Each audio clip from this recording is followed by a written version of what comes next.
Hey guys, welcome back to the channel. This is story about what if Naruto graduated and finally takes off his idiot mask. Part 1. Before I start, please do support for more amazing content and comments for part 2. Do consider to subscribe my channel and share my video to your friends and check out the description as well. Let's start the video. It was dark. And cold. And damp. It was so dark, I shouldn't have even been able to see my hand if I held it an inch in front my face. Yet, I could see everything as if it were as bright as day. I heard the rushing of an underground river from the walls around me, along with thousands of whispers. All whispers directed at me. All saying similar things. The air, they said. The air is rising, they said. He who is of our blood, our air, they said. Our child, our air is rising, they said. I walked through the underground tunnel of soil and stone, the pads of my feet cool and dirtied. Along with the sounds of rushing water, the occasional as well as constant dripping water echoed throughout the tunnel. I reached a hill of rocks piled atop each other as a poorly made staircase. I climbed up, seeing light not far ahead. The rocks were smooth as well as rough and jagged, but held no dangerous path. I neared the light. It was warm and welcoming. The whispers never stopped. In fact, they grew in volume and in number. Just as I put my hand out into the light. I woke up. I blinked blankly at my arm currently reached up at the ceiling of my bedroom before letting it fall back to my sheets. My room was bright with streaks of sunlight coming through the blinds over my windows. I sighed and sat up with a yawn. I've been having that very same dream every night for 2 months now and still had no clue what to make of it. Well, actually, the dreams weren't completely the same. But I'm always in the same dark tunnel or a cavern with a tunnel attached. Sometimes there are different pathways in the tunnel, but I always end up going straight on in the same direction, at least I think I do. And sometimes I sense things in the shadows around me, moving, following me. Sometimes I even feel something scaly brush against my skin in the dark. But I pay no mind to it. They're nothing scary. But this was the first time I'd reached the end of the ongoing tunnel. What's that about? Anyway, though these dreams should have annoyed me to no end, they didn't. I stretched out the kinks I'd gotten in my sleep and started my morning exercise. Starting with 25 crunches, 30 push-ups on each hand, 20 punches each hand, 20 kicks each leg, and 10 flips front and back. After my morning workout I got out of my t-shirt and sweatpants and went to take a shower, taking my orange jumpsuit with me. I'm happy to say I'm getting clothes of my choice next week. Old man HOKAGE had me measured and let me personalize my style of choice last month. Seems I wasn't the only one getting sick and tired of the villagers selling me nothing but that one orange jumpsuit and kicking me out of the shops whenever I tried to buy something different. And since I wasn't a graduate ninja yet, I wasn't allowed to go to the official ninja shops and get the right ninja supplies and clothes. But now that I am, since Mr. Taisho holds nothing against me and actually praises my pranks. Just for that, he's never been one of my many victims. The day was orientation. I'm a real full-fledged ninja now. Finally. Normally, I'd brag and say it was because of my awesome ninja skills, but really, I was lucky. I was lucky that bastard traitor Mizuki targeted me to steal the scroll of sealing last week. I was lucky that this year, Haruka was my teacher and final exam instructor instead of yet another teacher that failed me for what Mizuki revealed to me. There are only a handful of people in the entire village that aren't Anbu who truly know how smart I am. The 4 who knew first though were Old Man HOKAGE, Taisho Daisuke, Nara Shikamaru, and Hei Nai Sensei. The old man practically raised me in his office. Taisho for his observation of my pranks and being one of the few grown-ups that spoke to me like a human being. Shikamaru because he has a 200 IQ point and after my first week in Ninja Academy, I asked him to switch papers with me for a test. Shikamaru being one to want to avoid anything truly troublesome did so without arguing, and after seeing the corrections done, Shikamaru's paper that I'd written was 100% accurate while my paper that he'd done was 100% failure. Our answers were exactly the same though different when it came to some specifics on answer in your own words questions. We often started playing shogi and conversed afterwards. And last but not least, Hei Nai Sensei for being the one to teach me Kenjutsu since I asked him to when I was 4. Haruka didn't know because it was usually Mizuki or another teacher correcting papers and such. Haruka still doesn't know because, like the villagers, he knew me as a hyperactive knucklehead and liked me that way. I'm afraid he'll change his mind once he finds out what I'm really like, and it's not like I can keep it secret forever with all the dangerous and life-threatening missions ninjas have on a regular basis. Everything I show in public is a mask. Look underneath the underneath, you morons. A ninja is nothing without deceit. And the sacred scroll of sealing.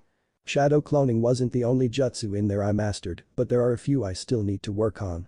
Anyway, back to the dreams. Ever since the dreams started up my senses have been off and on crazy good without the use of chakra.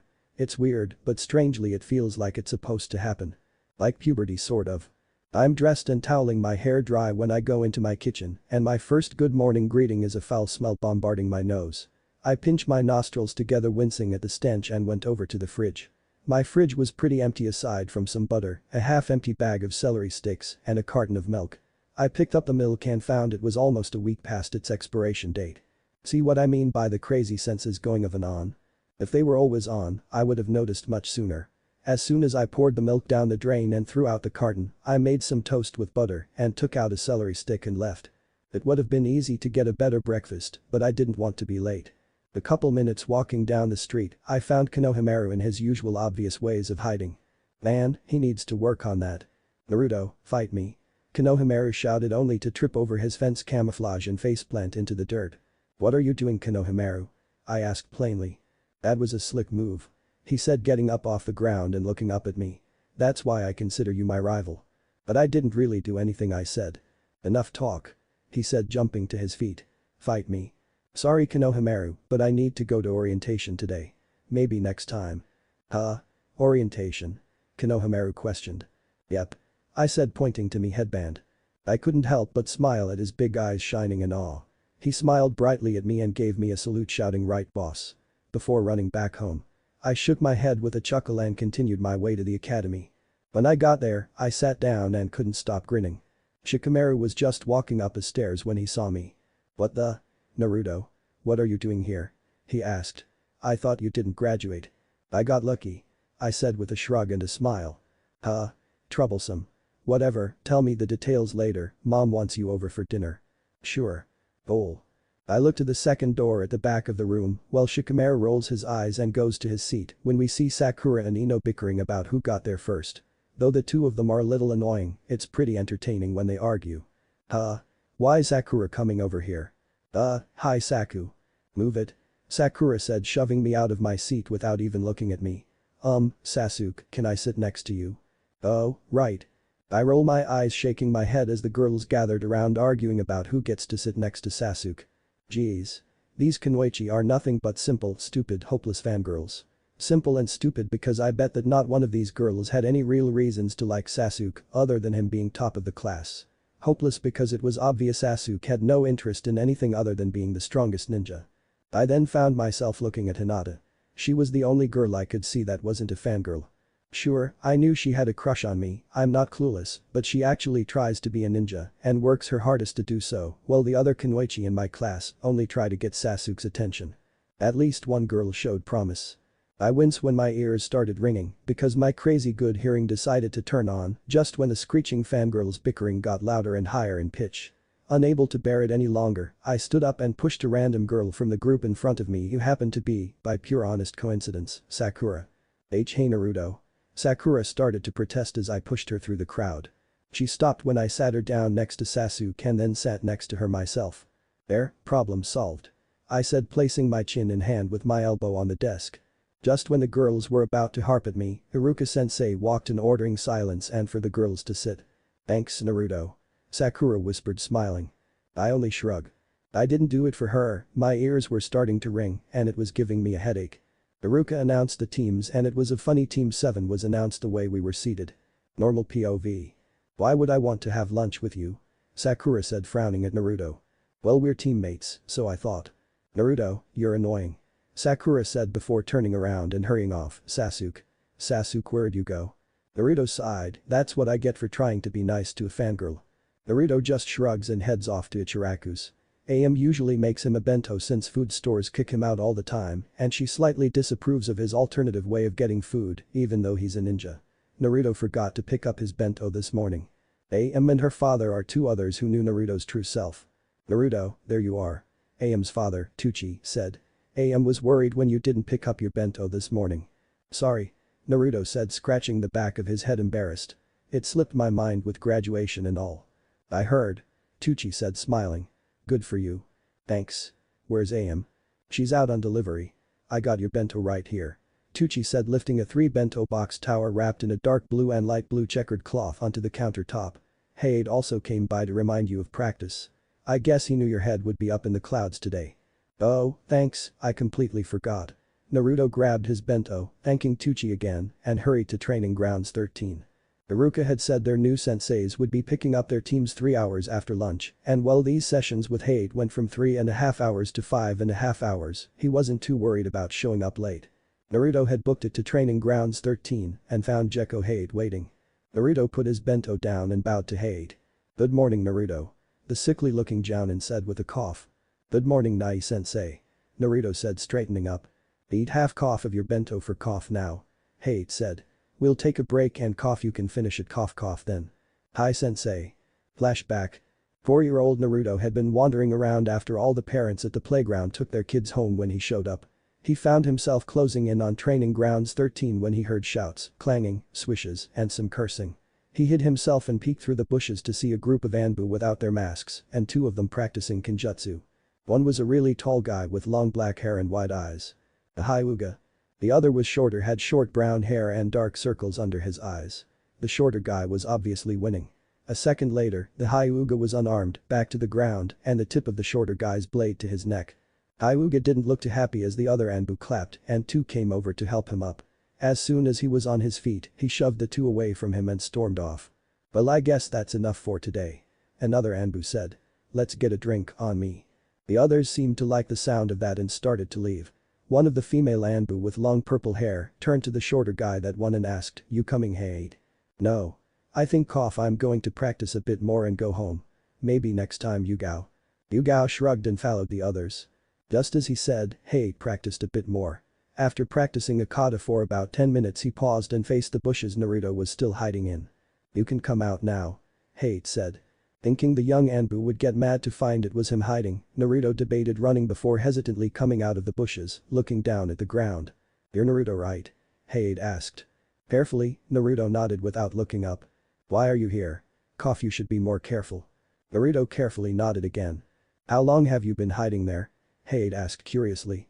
Little Befo, you beat that Hyuga guy," Naruto said, looking up at Hade with his eyes without moving his head from facing down. "And no one sensed him?" Hade thought curiously. The only thing that gave him away a minute ago was a very light flicker of his chakra. "You know anything about chakra, Naruto?" Naruto seemed to think for a moment before asking. "It's energy, white. Ninjas use it." Hade nodded. "Anything else?" Naruto shook his head. Hade nodded again. "That's to be expected, but it's impressive he even knows what chakra is at his age." Hokage-sama probably told him, but for him to actually understand it and hide his chakra signature without realizing it, I wonder where were you hiding? I thought you wouldn't let me watch if I knew it was you," Hade guessed. Naruto nodded sadly. "Do you like kenjutsu, Naruto?" Naruto nodded happily. "My favorite books and stories Hokage tells me have kenjutsu masters in them, but I never seen kenjutsu before. If you got a teacher, you wouldn't have to just watch but participate." Naruto bit his lip before hesitantly asking with big hope-filled eyes, "Would you teach me?" Hade blinked in surprise before smiling and nodded. "Sure." Flashback end. Clang. Naruto gritted his teeth at the strength of Hade's vertical swing he just blocked before jumping back and taking a defensive stance. Hade nodded, ending their session for the day as the student and teacher bowed to one another. "Very good, Naruto," Hade praised. "A couple more lessons and you will have mastered everything I have to teach you in kenjutsu." Naruto smiled out of breath and nodded in thanks, handing over the spare sword Hade had brought. "I'll see you tomorrow at 3, Hade said before shining away.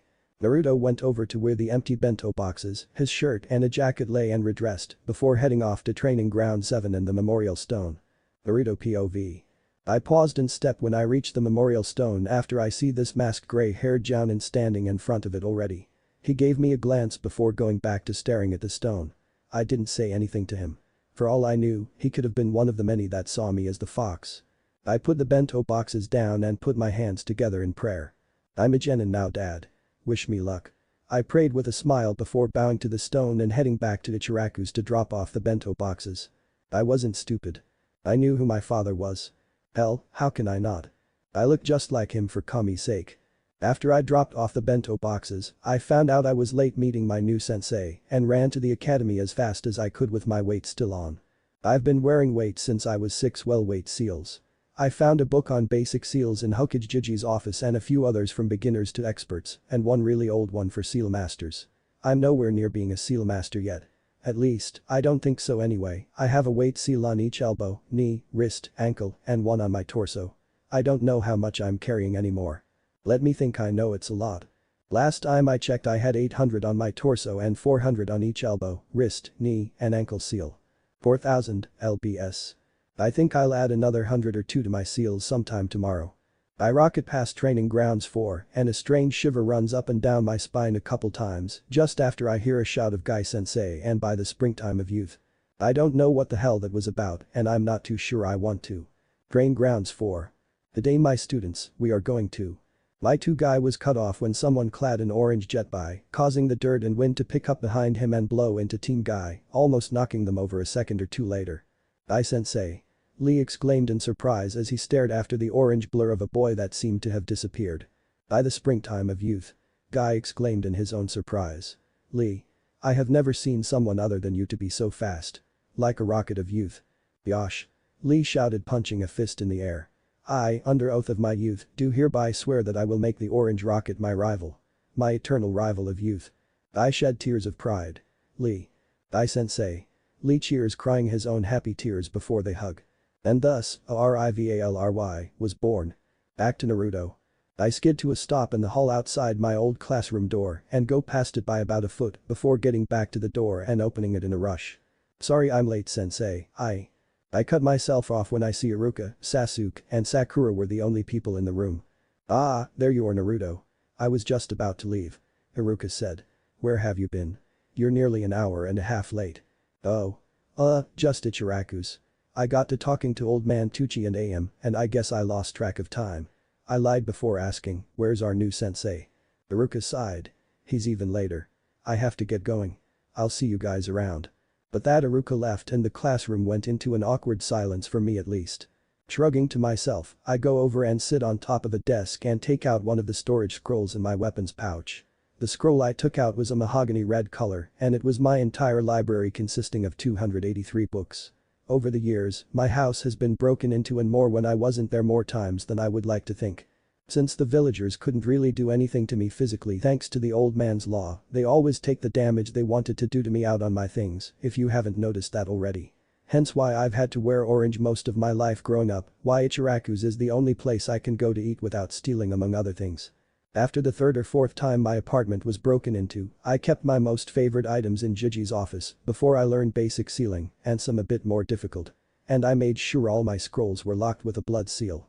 For example, my library scroll. A scroll this size should normally only be able to fit, at most, 15 to 20 books. However, with a combination of a storage seal, a couple layer seals, a division seal, and a quantity seal, I can put up to 500 to 550 books in one average sized scroll. I bit my thumb to bleed and opened my library scroll, not even noticing or really caring about my teammates' eyes on me as I unrolled the scroll. There was a small list of categories. Bingo for my collection of bingo books old and new, sealing for any and all books Gigi provided for me on seals, bio for what I have on anatomy and herbs, fiction for anything that's simply entertainment, and other for anything that doesn't fall into the other 4 categories. I placed my hand over sealing and focused my chakra into it. There was a puff of smoke and a long list of the books I had under sealing in my library appeared. This time I focused my chakra into my index finger and placed it over strengthening seals bowl. 3. I'd already read it, of course, it is my library, but there's nothing wrong with reading it a 7th or 8th time. There was another puff of smoke and the foot-long, 8-inch wide, 3-inch thick book appeared on the open scroll. Just when I picked it up and was about to read it, Sakura asked, "How did you do that?" "Do what?" I asked, confused. "That, with the scroll." Sakura said, getting easily irritated. "It's just a storage scroll," I said before starting to read. I felt and ignored Sakura's glare before she turned to Sasuke with a huff. Sasuke just snorted and went back to frowning at the chalkboard. He'd never admit that he was curious about something the dead last just did. Whatever, not my problem. After another hour of waiting, I put away my book and decided to put a chalkboard eraser between the door and doorway and went back to the desk I'd been sitting on, ignoring Sasuke's "Jounin isn't going to fall for that" and Sakura's "Yeah, you're such an idiot," and watched as our new sensei walked in, causing the eraser to fall on his head. "You two were saying?" I mutter as Sakura gets all defensive, saying how she told me not to and I wouldn't listen. Well, Sasuke was probably thinking the guy couldn't possibly be a Jounin, then I found I recognized the guy. "Hey, you're the guy I saw at the memorial stone earlier," I exclaimed, pointing at the Jounin. "Meet me on the roof," the masked Jounin said before disappearing in a puff of smoke. Normal POV. The 3 genin sat in front of the Jounin, who just suggested telling each other about themselves. Why don't you go first? Sakura said. You know, to give us an example. Me? Well, I'm Hada Kakashi. My likes and dislikes I don't feel like telling you. Dreams for the future. I never really thought about it as for hobbies. I have many. Sakura's eye twitched in irritation as she thought that was pointless, all he told us was his name. Your turn. Kakashi said. I'm Haruno Sakura and what I like is I mean who I like is glances at Sasuke and blushes. Hobbies dreams for the future glances at Sasuke and squeals happily. Sasuke ignores all this resisting the strong urge to roll his eyes. Naruto rolled his eyes and shook his head thinking, good grief. Kakashi sighed thinking, girls her age are more interested in boys than the ninja arts. Okay. Next. I'm Uzumaki Naruto. I like to read, train, learning more jutsu and a few other things. I dislike judgmental and arrogant pricks who just assume things and don't even bother to get their facts straight and a couple of other things.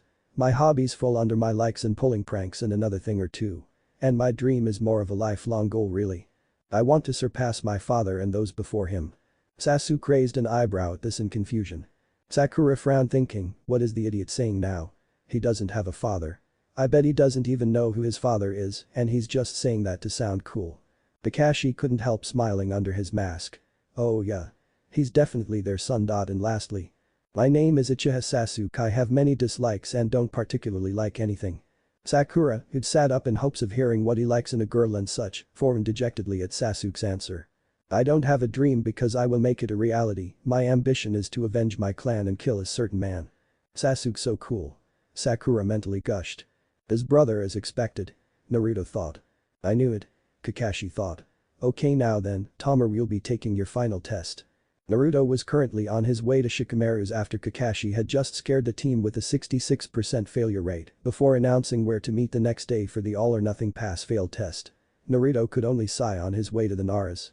Don't eat or you'll puke, he says whether that's true or not, I won't be able to do much of anything while I'm hungry and at a loss of energy for not eating still, being worked so hard that I puke is even less healthy sigh in the words of a certain lazy genius, that's my age this is so troublesome. Naruto heard a faint sneeze and looked up to see he was already at the Naras and knocked. Oh Naruto. Good, you're here. Said a woman with her long dark brown hair hanging over her shoulder. Shikaku and Shika-chan are out back playing shogi. You go join them out back and I'll get dinner started. Yes, Yoshino-san. After slipping off his sandals, Naruto headed to the back porch to find Shikamaru cursing under his breath after a somewhat cruel defeat in shogi by his father. Naruto looked over the board and chuckled, you forgot about One Piece and it cost you the game. Something like that can cost you more than a tally on a losing streak on the field Shikamaru. Yeah. Naruto couldn't help chuckling at his lazy but brilliant friend's reaction and the blonde couldn't be any more grateful for having such a friend like him and the others.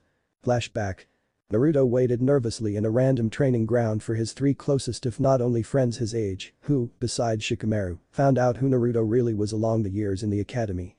It wasn't long until Shikamaru, Choji, and Shino came upon the training grounds. Unlike them, Naruto wanted to wait to wear his headband until orientation. He wanted to keep his graduation secret for now. Hey Naruto munch, what's up? Choji asked munching on a bag of chips like usual. Yeah, would you call us here? Shikamaru asked confused. I'm rather curious myself. Shino said monotonely. Naruto bit his lip nervously unable to bring himself to look any of his friends in the eye. Naruto? Shino questioned. The three of them grew confused. Silence was not exactly new once you really got to know Naruto, but they'd never seen him so scared. Was that it? Noting the slight trembling of the blonde's body they realized yes, he was scared about something. They'd never even seen the blonde look nervous before. You guys are my friends right? Naruto asked hesitantly. I can tell you anything and you won't hate me like everyone else right? Of course not. Choji said throwing away his empty chip bag. What's this about Naruto? I found out why the villagers and some shinobi I found out why they treat me like some kind of plague, Naruto said with his eyes still on the ground and shadowed from their view. You did? Shikamaru asked now curious. Why then? You guys heard about Mizuki-sensei turning out to be a traitor the other night right? Naruto asked first. Everyone was told he tried to steal the sacred scroll right? Yeah. Choji said confused. And you guys remember a while ago how we were all sure my dad's the yondaime with how much I look like him? Naruto asked. And it'd be kept secret to keep me safe. Yes. Shino said though he and the other two didn't know where Naruto was going with this. Mizuki became a traitor doing two things the other night. Naruto said. One was that he tricked me into stealing the sacred scroll for him, saying it was a test that could get enough points to graduate, and it was a test only given to specially chosen students and bunch of other junk that got me hook, line, and sinker. Naruto clenched his fists. Well, at least he was caught. Choji said. He was a teacher. Even with all the jackasses in the school who fail you purposely, how were you supposed to know? I should've, he was one of the teachers who graded me most of the time. Naruto argued. But that's not the real reason I called you guys out here today. You see, there's this law that no one our age knows about. A decree that was made after the Kyuubi's defeat. A decree to keep this big secret and to keep people from acting on it. Izuki told me what it was, and it proves why everyone hates me and at the same time kind of confirms my dad's the yondaime. If it proves your dad's the yondaime, why would everyone hate you? Choji asked confused. Because dad couldn't kill the Kyuubi. Naruto said. It was just as impossible as everyone was led to believe. So he did the next best thing, he sealed it. But he couldn't seal it just anywhere, he had to seal it into something that would be able to contain all that demon chakra, no matter how big or small of a container, something he knew he could trust to be strong enough to hold it back. Naruto seemed to be choking on his breath now, and his trembling slightly increased. And knowing that he couldn't even bring himself to make such a sacrifice, how could he expect someone else to sacrifice their only child to keep the Kyuubi at bay? Wait, why you're saying he? Choji gasped. Oh shit, Shikamaru sighed in disbelief. I see, and everyone sees you as the monster that attacked the village and took away their loved ones, Shino said in understanding. Yeah, Naruto said, finally lifting his head to look at them. Gigi was against me telling you at first, but he understood that you guys are my friends, and I wanted to be honest with you. At least I hope we're still friends. What are you talking about? Of course we're still friends. Shikamaru said like Naruto's idiot mask suddenly became real. You're you, Kyuubi's Kyuubi. I can understand how you might feel. Shino said. All of you are aware how many view the Aburam clan as freaks for containing a hive inside our bodies.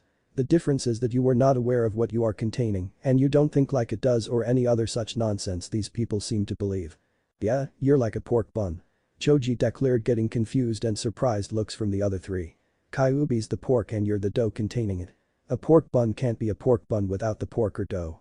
Wait, no, that's probably a bad example. What about a rice ball? Yeah, Kyuubi's the leeks or salmon or something and you're the rice keeping it inside. A rice bowl doesn't have to have something inside it to taste good, right? There was silence for a moment. The FFT. Naruto and Shikamaru burst out laughing and Choji soon followed, while Shino couldn't help chuckling with a smile slightly visible behind the high collar of his jacket. Well, I like being called a rice bowl rather than a demon brat. Gigi says I'm what people call a Jinchuriki. Naruto said, still laughing a bit at Choji's declaration. 10 minutes later. Flashback end. Naruto and Shikamaru had started their own game of shogi, and an hour and a half later, they weren't even halfway through the game when Shikamaru's mother called them for dinner. As they ate, Naruto told them how he graduated for learning and master a Jounin level technique. Shikamaru said his sensei was Asuma and that he didn't even give them a final test. Just said they passed, and Naruto showed him the bingo book he had with Asuma's file and said Asuma's fair with decisions and dislikes favoritism. Afterwards, Naruto told the Naras that his sensei was Sharingan Kakashi, the copy nin. Shikaku said good luck and that he was going to need it because Kakashi had never passed a single team among the dozens he tested thus far. Naruto then got them laughing when he told them he got the masked Jounin to fall for a really childish prank with the chalkboard eraser.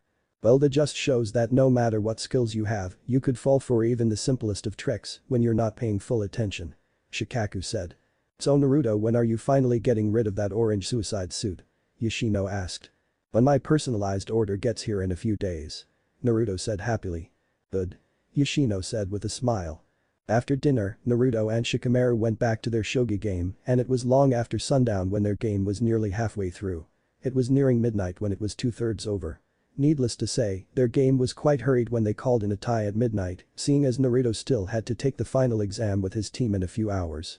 Naruto was walking tiredly down the street heading for his apartment. He was so tired, he was practically sleepwalking. He didn't notice nor did he hear the two ninjas clad in matching green jumpsuits walking towards him on their index fingers. There's nothing like a good midnight exercise, is there, Lee? Guy Sensei said to his student. There is not, Guy Sensei. Lee agreed wholeheartedly. Naruto yawned loudly as he walked between them, catching their undivided attention. They stopped on their index fingers and watched as Naruto just kept on walking, oblivious to their presence. It seems we are not the only ones who think so, Lee. Guy said happily. Lee, however, had his eyes on the orange set of clothes Naruto was wearing before coming to a conclusion. Guy Sensei, he is the orange rocket I swore on my youth to make my eternal rival. he loudly announced as he flipped onto his feet. I, also flipping to his feet, then said, then we must introduce ourselves and confirm your rivalry, Lee. The two green jumpsuit-wearing ninjas then hurried to either side of Naruto, who was half asleep by now. Noticing this, Guy smiled brightly saying, such determination. Sleeping while on a walk at night for a youthful time of exercise. Tell us, what is your name, my youthful orange-clad friend? Yes. I must know the name of my sworn eternal rival. Lee said. Naruto blinked tiredly and the two of them before yawning loudly, their voices woke him up a bit. Uzumaki yawned. Naruto and yawn, I won't be orange-clad for much longer. Oh? Why's that? Guy questioned. The clothes that I want to wear won't be in for a yawn couple more days. Naruto said before tiredly pinching the front of his orange jacket and held it up. These are the only type of clothing the villagers would sell me. I nodded seeing as he knew who this boy was. But he was surprised that this year's dead last was so fast that Lee would want to be his eternal rival of youth. Perhaps there's much more to him than most thought from the academy, much like Lee. Guy thought. I wonder, Naruto-kun, do you wear weights? Naruto yawned again before tiredly nodding. How often do you wear them? Lee asked curiously seeing as it didn't seem like the blonde was wearing any. I'm always wearing my weight seals, Naruto answered. Weight seals? Lee questioned. I see. Incredible. How much are you wearing right now? Guy asked. 4,000 in all, but I'm planning to add another 100 or 2 in a few hours, or maybe after my Genin team's final exam. 4,000? The two green jumpsuit wearing ninjas mentally exclaimed. That's 1,600 more than mine, Lee's. I'm sleepy, Naruto thought, going back to his half-asleep while standing state. Yosh. Uzumaki. Naruto, I wish to start a rivalry with you. Lee announced loudly. We shall provide one another with challenges in our youth to the ends of time. Guy's eyes were starting to water with pride, while Naruto unknowingly sealed his fate with his next set of words. Yon-ha? Sorry, you say something? Naruto asked tiredly. There was silence until Lee shouted, Yosh. My rival has a hip attitude just as my sensei's eternal rival Kakashi. Kakashi sensei?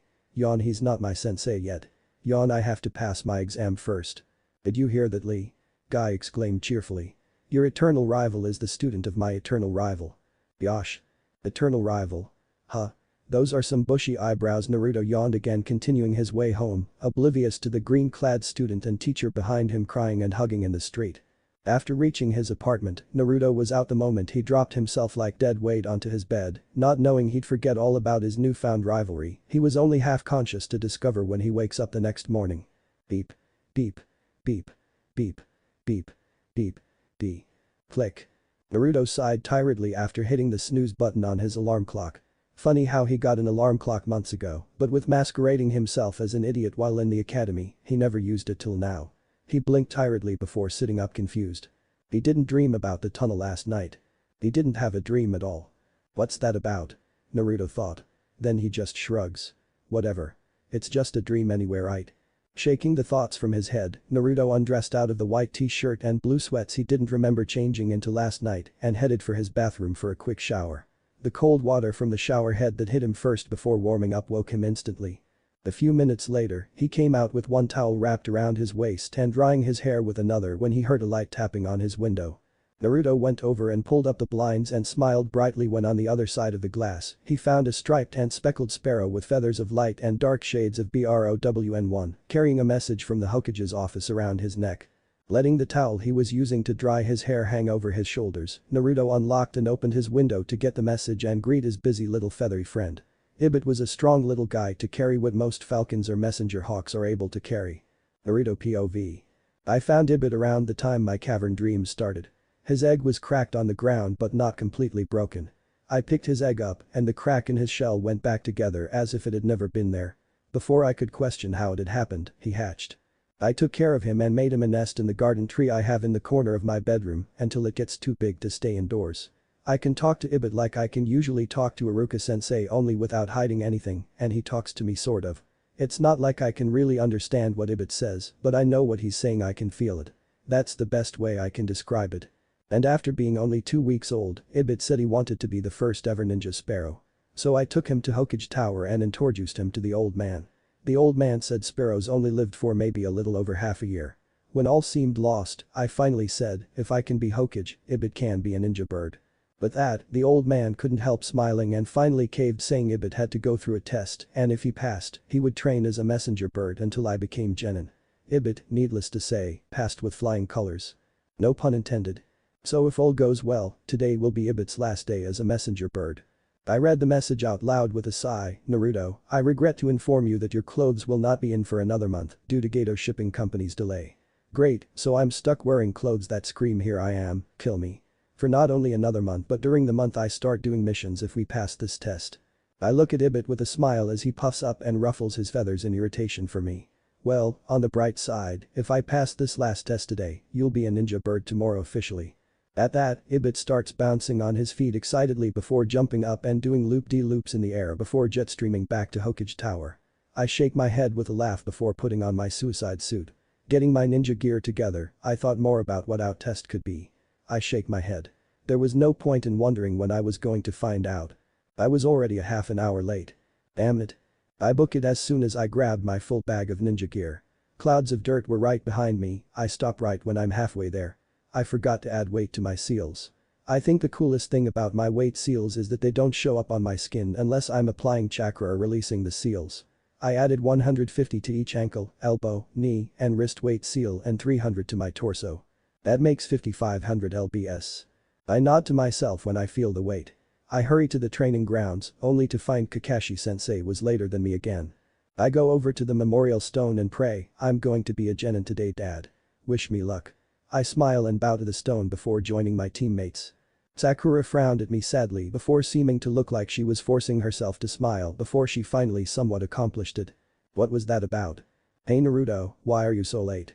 She asked still smiling somewhat awkwardly. I raised an eyebrow. Why does she care?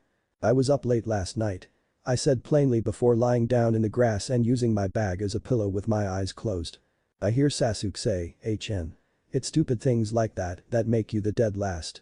I couldn't help myself. I was tired and what he'd said in that stupid arrogant I'm all superior tone irritated me to no end. What makes me dead last was all the teachers aside from Iruka-sensei failing me without even looking at my papers, brushing me off whenever I actually asked for help, and kicking me out of class for no reason whenever we were learning things together. I open and look at them saying, but you two wouldn't know that would you? Not with your precious Asu-kun around or you and your nobody's better than me attitude that will sooner get the both of you killed. I'm gonna sleep off the hours I missed last night until Kakashi-sensei gets here. With that, I turn on my side with my back to them and fall asleep. I woke up with a yawn, blinking my eyes open and look over to see my left hand up holding a shuriken spinning around my index finger half a foot away from my face. I sit up and sniff it before throwing it at Sasuke. It clipped a bit of his hair and made a paper-cut thin slice on his right cheek before hitting the tree 3 yards behind him with a thunk. There's your shuriken back. I say tonelessly, ignoring his and Sakura's shocked expressions. I'm surprised you slept through Sakura screaming I was late and woke up only after catching a shuriken in your sleep. Kakashi-sensei said. I must have been really sleepy and I can't exactly control reflexes you know. I say standing up. Kakashi chuckles. Finally a ninja. But wait, why are there 2 bells? Unless Sakura trailed off. So you figured it out. Kakashi said. That's right. One of you will be going back to the academy. Something's fishy Naruto thought. 2 bells why does that sound familiar? Oh right. The old man gave the same test to his students wait a minute. Ready? Set go. Kakashi said. The 3 genin went into hiding and a couple seconds later, a kunai hit the dirt in front of Kakashi. He jumped back thinking the paper wrapped around the handle was an explosive note. But when it didn't blow up, he took a closer look and picked it up to unwrap the paper from the kunai. I know for a fact that the old man gave this very same test to his students and if what you said was true, they wouldn't have become the legendary Sannin. Kakashi chuckles to himself, you're much smarter than they give you credit for Naruto. Of course, some of us already knew that. He looked up to see Naruto walk out of the bushes with a wide grin. So you want to test yourself against me, huh? He wants to test himself while at the same time get his teammates to figure it out for themselves clever. Okay Naruto, I'll play along. I don't think you grasp the same concept as your teammates. Kakashi said plainly. That's for damn sure. You and me, one-on-one, here and now, fair and square. Naruto said. I want to see what I can do with my real skill. Mizuki was nothing and the only jounin I've ever fought against was that sorry excuse of a ninja and major closet pervert Ibisu. Hopefully, Sasuke and Sakura will figure it out. They're smart, I know that, but… Kakashi shrugs, crumpling up the note and put it into his weapons pouch before reaching for something else. Naruto stood ready for anything that is until he nearly fell flat on his face in I'm style when Kakashi pulled out a book with the title Icha Paradise. "What the?" Naruto said. "What's with the book?" "I want to see how it ends, obviously," Kakashi said simply. "You can attack me now." The vein popped on Naruto's forehead and his eyebrow twitched. Okay, act or not, this guy is irritating. Naruto charged, a fist raised up and back ready to punch, only to be blocked without having Kakashi even look up from his book. Damn it. I forgot I added to my weight seals this morning. Naruto mentally cursed. It's not completely novice speed, but it's nothing to what I need. Naruto then tried a spinning kick ending with the same result as the punch, except this time Kakashi ducked. Naruto threw another punch only for Kakashi to disappear. 1,000 years of pa. Before anyone could blink, Naruto was suddenly in the air, upside down, holding Kakashi's hands together in the sign with his book, sending a straight-legged kick to Kakashi's face. Kakashi didn't have time to dodge. Sasuke and Sakura stared in shock as Kakashi fell back, and Naruto used his face as a launch pad to jump and flip backwards in the air, landing in a ready-to-jutsu form or a crouch that neither of the other two genin recognized, behind Kakashi, who was knocked on his backside blinking in surprise. Kakashi looked over his shoulder seeing Naruto looking serious only for the blonde to gain a look of surprise and confusion a second later. "How the hell did I do that?" Naruto mentally exclaimed without moving out of his ready crouch. Now, Naruto was no Taijutsu expert, sure he knew a lot more than he let on, but that move just now wasn't something learned or even taught in Konoha. It was just instinct. Kakashi chuckled standing up and facing Naruto, holding his masked nose that looked a bit crooked now that the blonde genin got a better look at it. "It's been years since someone's been able to break my nose. Well done, Naruto." Kakashi praised as he moved his crooked nose back in place with a crack. Naruto blushed lightly, standing up out of his crouch. He's praising me for breaking his nose. Kakashi put his book back into his weapons pouch. "I won't have much of a chance to read a word if that is decided to surface now. And from what I can tell, Naruto must have added to his weight seals again. Sandame told me how many seals the kid wears, but even he doesn't know how much weight Naruto carries. Let's see what you can do." Before the blonde could question him, Naruto nearly had no time to react when saw Kakashi's fist headed for his face and just barely turned sideways dodging it, only to bend backwards, pushing another flying fist upwards with both hands. Naruto's body was practically moving on its own, and he let it. Naruto grabbed onto the fist he just dodged, swinging his legs up and wrapped them around Kakashi's outstretched arm. He bent back and pulled Kakashi by the back of the knees. Kakashi almost fell back but stood strong before grabbing Naruto's ankle of the leg that tried to kick his head while Naruto's other leg was still wrapped around Kakashi's other arm. Seeing his chance, Sasuke threw several shuriken and kunai at Kakashi. Naruto's eyes shot wide open at the oncoming flying ninja gear and let go of Kakashi at the last second. In a couple puffs of smoke, the kunai hit the log that replaced Kakashi, but Naruto was just gone. Sasuke cursed and hurried to find another hiding place. "Damn. That guy just won't let his guard down and I've given away my position," Sasuke thought. And what's with the loser? Just a couple seconds ago, he was the dope he's always been. Now, all of a sudden, he's able to fight toe-to-toe with a jounin. Meanwhile, Naruto was crouching high in the branches of a tree. That was close, Naruto thought. I had Kakashi-sensei trapped for a reason, and I know he said to go after him with the intention to kill, but Sasuke was still going a bit too far there. Naruto shook his head, quickly scoping the area.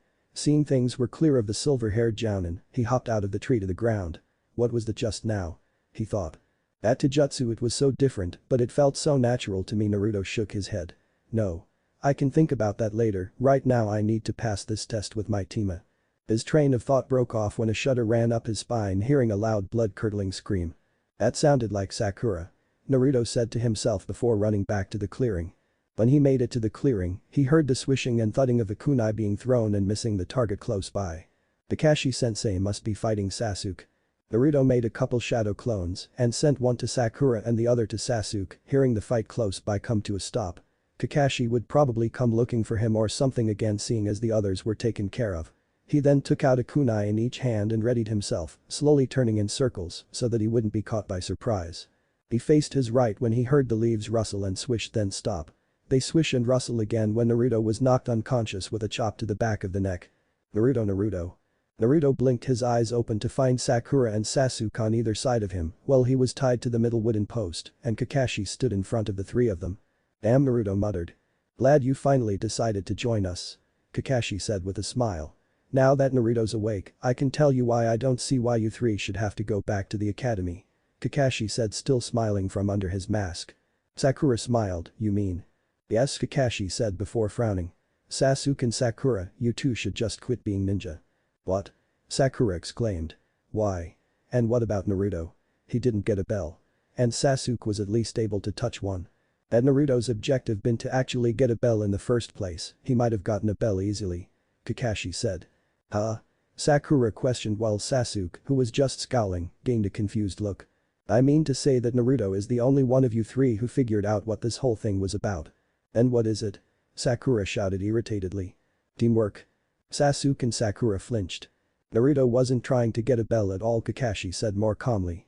He was providing a distraction for me and getting me in a position where I could do anything so you two could get a bell, Kakashi said, reaching into his weapons pouch and pulled out Naruto's crumpled note. The easy-to-get info that could be found just looking into your basic history book at the academy. I know for a fact that the old man gave this very same test to his students, and if what you said was true, they wouldn't have become the legendary Sannin. This is the note Naruto attached onto a kunai for me at the beginning of the test. Sure, he was being cocky telling me he figured it out. But he was confident his teammates would figure it out as quickly as he did. 2 bells and 3 students. The Sannin being a good example. How do 3 students pass when there are only 2 bells? They set aside their differences and worked together. Naruto only had to think about the Sannin to figure it out right off the bat. Kakashi put the note back into his weapons pouch and crossed his arms. Sakura, you didn't even try to get a bell when you thought that's all it took to pass. All you did was worry about Sasuke and look for him when Naruto was right in front of you and you didn't lift a finger to help him. Sakura looked away, embarrassed and ashamed. It looked like Naruto could take care of himself, she thought, in a bad attempt to mentally defend herself. And Sasuke, Kakashi said in a more scolding and disappointed tone than he used with Sakura. You only thought the others would get in your way, and when taking your first chance with me, you didn't even think or care if Naruto was hit by the kunai and shuriken aimed at me. You're just lucky Naruto replaced himself with a clone at the last second. Sasuke's scowl turned into surprise. Since when can the dope make clones? That reminds me, Kakashi said. Nearing the end of the test, Naruto did one last thing to try and get you two to work together with him, this time on a more direct approach. He made 2 clones and sent them to each of you to tell you about the needed teamwork, most likely, while Naruto himself tried to keep up a distraction in the clearing for me. The only reason those clones didn't reach you is because I knocked Naruto out, dispelling the clones instantly. Kakashi turned his back to them and walked over to the memorial stone, where a couple of bento boxes sat. This is a memorial stone, one that has all the names of the ninja who died in their line of duty, including my best friend. I want my name there. Kakashi stiffened, feeling a chill go up his spine hearing these words, while Sakura and Sasuke look at Naruto in shock. I can't think of a better way to die, Naruto continued, than fighting for my home or for the people I want to protect most. Kakashi sighed quietly to himself, Kami, he's more like his parents than he realizes. Okay, I'll give you one more chance. Still getting used to his added weight, Naruto hurried to the river to meet Hade. There was a pattern to where they trained and there were 4 different spots.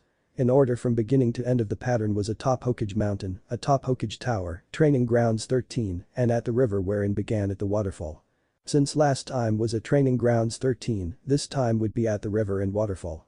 Hayate was waiting with a smile when Naruto showed up, hands on his knees and short of breath. Pass your cough last test? Hayate asked. Naruto only nodded with a bright smile while still trying to get his breath back. Cough, add to your cough weight seals again. Naruto only nodded again. How much? 150 to each seal on my limbs and 300 to my torso. Naruto answered. My goal is 6,000 in all, so after the next time I add to my seals, I won't be adding any more weight for another few years, if ever again. Hayate shook his head with a smile as he handed Naruto a katana. If all goes cough well in today's lesson, in a week or 2 I will be teaching you your last lesson cough rather than tomorrow or the day after, because will both be on missions. And when that's done, will go to get you your own katana at Taisho's. Naruto couldn't help grinning at that. Hours later, just when the sun was going down, Naruto completed the day's lesson in Kenjutsu, and Hayate sent him home. Naruto took a shower and tossed his clothes in the wash before having a small quick dinner of the last of the celery sticks in the fridge and several cups of instant ramen before restocking his food supply. After taking a shower, reading a bit on seals, and putting his clothes in the dryer, he went to bed. The next day, Naruto got dressed and headed for HOKAGE Tower for his team's first mission. The HOKAGE sat with Chunin and Jounin seated in a half circle. The HOKAGE seemed to be trying hard not to smile at Naruto. Before we list off the missions for Genin, I should like to ask Naruto, said the HOKAGE, how do you feel, taking away one of my best messenger birds? Everyone looked to Naruto in shock, disgust, or anger, while the orange-clad blonde looked up at the ceiling, seeming to be in thought for an answer, before he looked at the HOKAGE with a wide smile. "Proud," Naruto said. The HOKAGE chuckled, gaining confused looks from everyone but Naruto, especially when he said, "As you should be." Naruto gave his own laugh before whistling in a high pitch and twittery sound through his teeth. Barely a second later, there was a brownish blur that zipped to Naruto, and before said blonde started to wiggle around where he stood, laughing.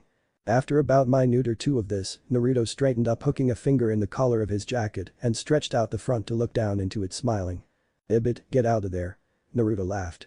In an instant, a beak ball of brown feathers flew up out of the collar of Naruto's jacket and looped happily before flying to where the HOKAGE was seated and perched itself on the desk, revealing the brown feathered blur to be a brown striped and speckled sparrow with a tiny red-clothed Konoha headband around its neck. "Ladies and gentlemen, Ibit, the first ninja sparrow," Lord HOKAGE said with a chuckle when Ibit puffed out his chest and feathers proudly. "He'll be in Naruto's care.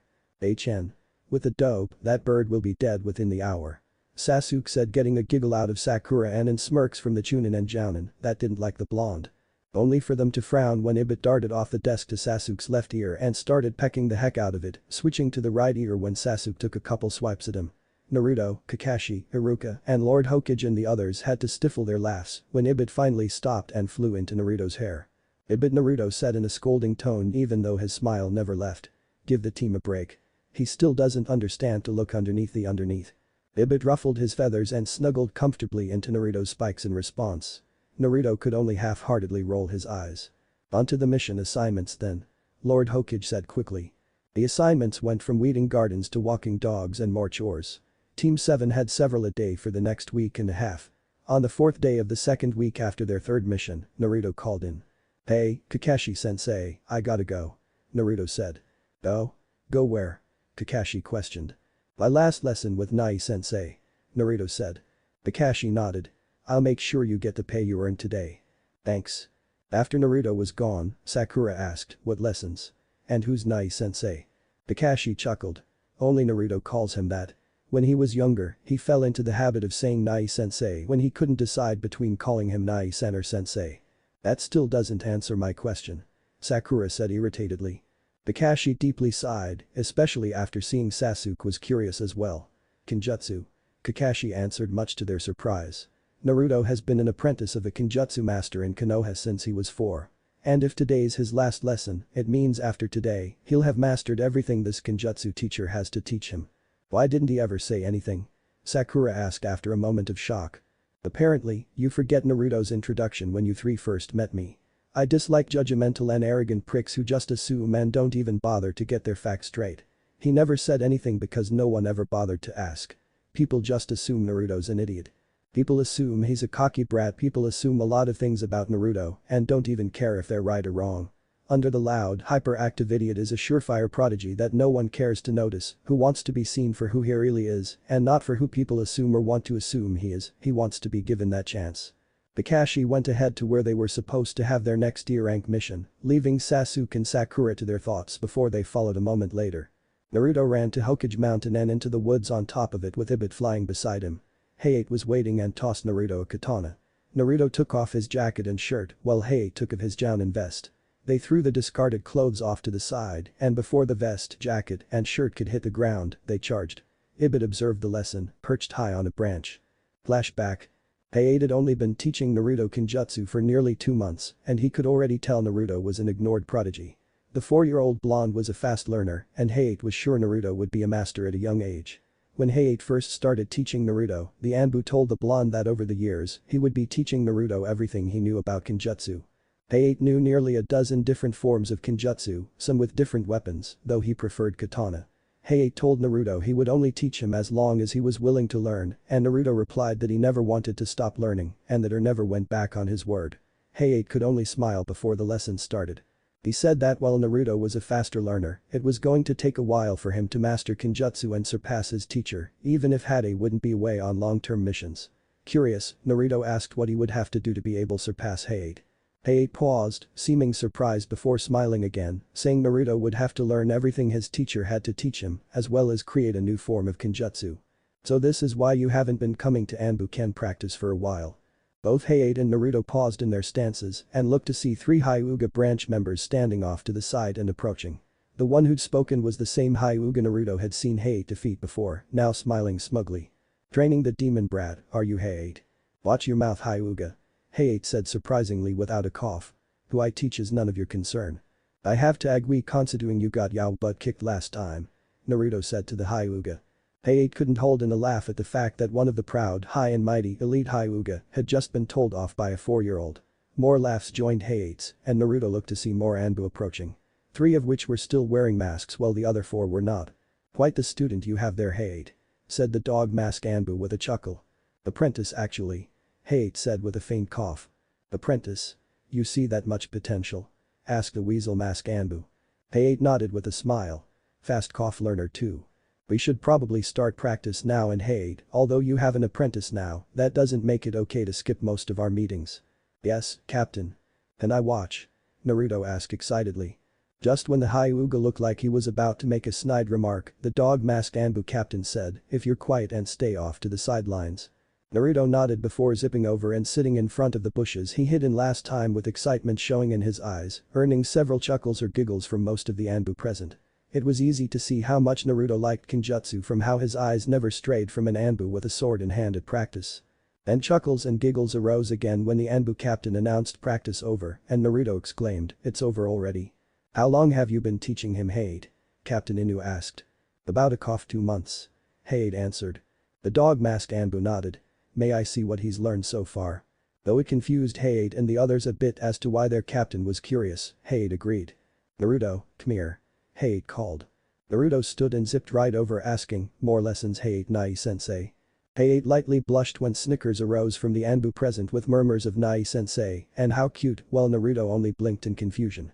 Hayate cleared his throat and said, "Naruto, why don't we show Captain Inu what you've learned so far?" "Okay." Flashback end. Naruto rolled in the dirt, dodging a vertical strike before flipping to his feet. "Have you come up with a name for your style?" Hayate asked as they exchanged blows and blocks. Over the years, Naruto noticed how Hayate never seemed to cough while fighting or when he was in this sort of combat zone shinobi seemed to go into, but neither he or Hayate could understand why. "Sparrow, but I'm starting to think I should give it 2 names," Naruto answered. Hayate chuckled. "I suppose it had something to do with that.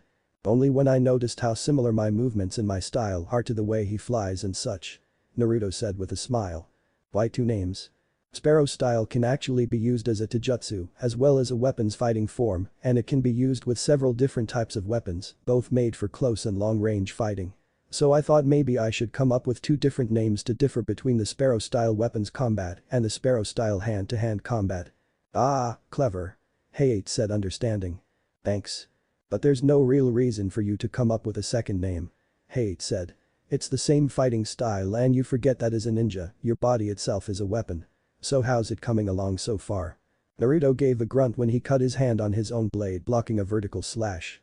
"I'd still like to come up with a few more blocks, evasions, and strikes before I'd call it finished." With that, Naruto dropped to his back and kicked Hayate over him while striking Hayate's wrist with the blunt side of his katana, forcing Hayate to drop his own. Hayate was about to get up only to find Naruto already had both blades to the Jounin's neck. Hayate couldn't help smiling proudly. "Well done." Naruto smiled as well before placing both katana in one hand and helping Hayate up. "Seeing as you've mastered what I can teach you, it's time to get you a weapon of your own," Hayate said with a light cough. Naruto smiled before going to his shirt and jacket. He slipped his shirt over his head and tied the jacket around his waist while Hayate sealed the katanas in a scroll and put on his Jounin vest. A few minutes later, a bell rang over their heads when they walked into the Taisho weapons shop. At the counter they see a man looking to be about old man Hokage's age, with short white hair and a matching mustache, with a beard attached covering his chin wearing a pair of circular glasses, a green beanie hat, pale brown shirt with a tea-green sleeveless haori over it, grey pants, and old faded black ninja sandals. The old man looked up when heard the bell and smiled brightly. "Ah, Hayate and Naruto," Daisuke said standing from his seat. "If you're here together, that must mean I finally have the pleasure to be the one to sell Naruto his chosen weapon or weapons." "That you do, Taisho Daisuke, that you do," Naruto said with his own bright smile. Daisuke nodded, the ends of his white mustache curled up with his smile. "Do you know your elemental affinity Naruto?" Naruto shook his head. Daisuke reached under the counter and took out a small piece of paper and handed it to Naruto. "Concentrate some of your chakra into this affinity paper." Naruto raised an eyebrow, then shrugged, taking the paper and concentrated his chakra into it as instructed. Naruto ended up yanking his hand back and almost making it fall off his head when the paper suddenly split into four before one piece crumpled so tight it was like a paper marble. The second turned to ash when it burst into flame, the third almost dissolved, becoming so soaked. And the last fall to the floor as a pile of dirt. Naruto blinked in surprise but mostly confusion, while Hayate and Daisuke could only stare with their jaws dropped. What just happened? Naruto asked, almost afraid after seeing their expressions. I've never seen anything like that. Hayate said. Neither have I, Daisuke said. Naruto, it seems you have a strong affinity for all the elements. It's rare enough for one to have an affinity for wind in the land of fire, even more so for one to have more than 2 elements at Jounin level, but all the elements, especially at your age, incredible. Naruto didn't know what to think, so he just nodded. Well, you know what? I have a room in the back with many already made weapons. They're quite different from the ones you see here in the shop. Why don't you have a look around in there and see if anything catches your attention? Naruto shrugged and agreed before Daisuke led him to the back. The back of the shop was actually split into 3 halls. One hall led to the 2-story blacksmith workshop to make the weapons, another went to the Taisho family's 4-story home, the third hall, however, led to the basement door. Go have a look for yourself while I talk with Hayate, Daisuke said. Naruto only shrugged before going down the basement stairs. Daisuke turned to Hayate with a serious look. What do you think? I'll have to talk to the HOKAGE about it, Hayate said. I thought anyone with a handling for all the elements was neutral, so nothing happens to the paper. Usually, that's true. But that's only because, normally, the chakra of the ninja holding it is either unable to settle on 1 or 2 elements because they're too young or possibly because of a sickness and such.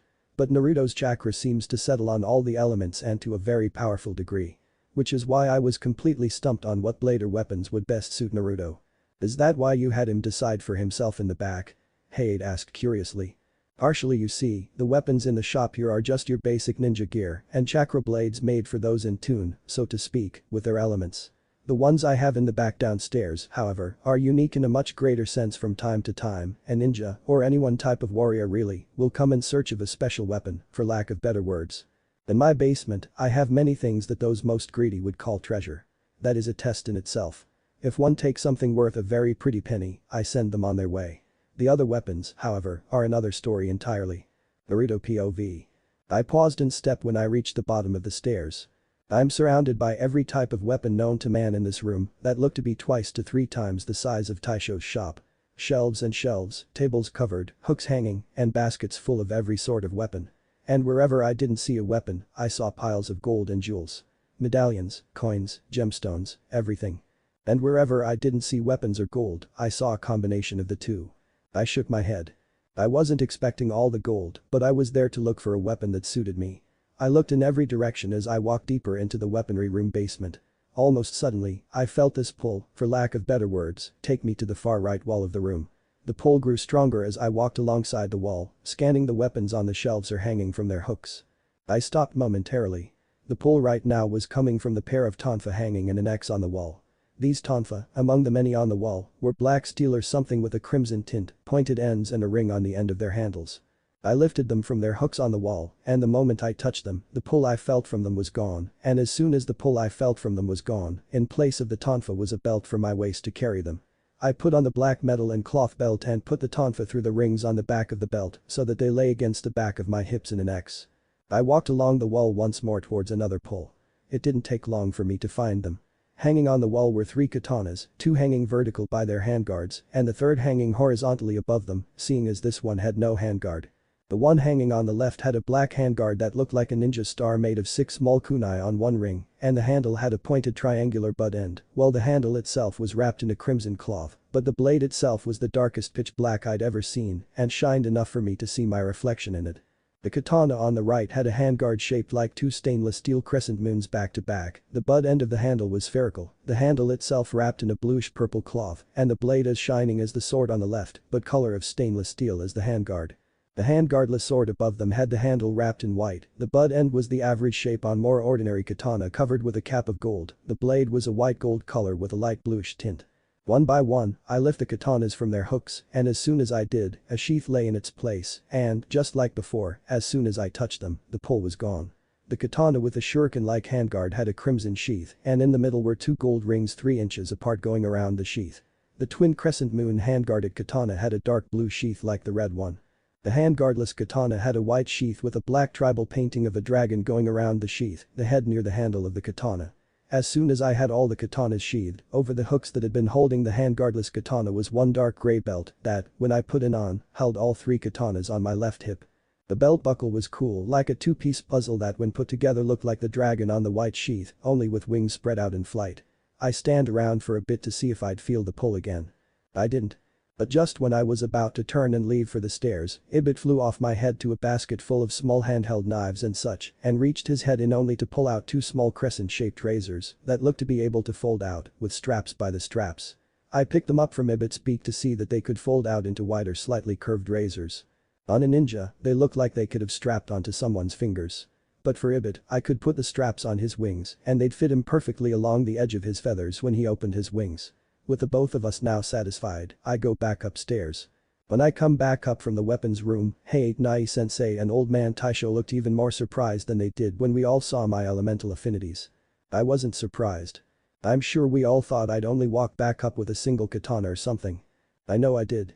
And Naruto, did you feel a pull of sorts from all these weapons? Taisho asked after getting his voice back. I could only nod before asking, how much do I owe you? Taisho shook his head to clear it, I suppose. Special weapons need special payment. I don't think I can afford that. I said. Taisho chuckled. Not like that, Naruto. These weapons are one of a kind. You see, Naruto, the Taisho family has a unique sort of bloodline. A bloodline that is not as simply genetically passed down as others, but is passed down from the oldest to youngest when the eldest dies.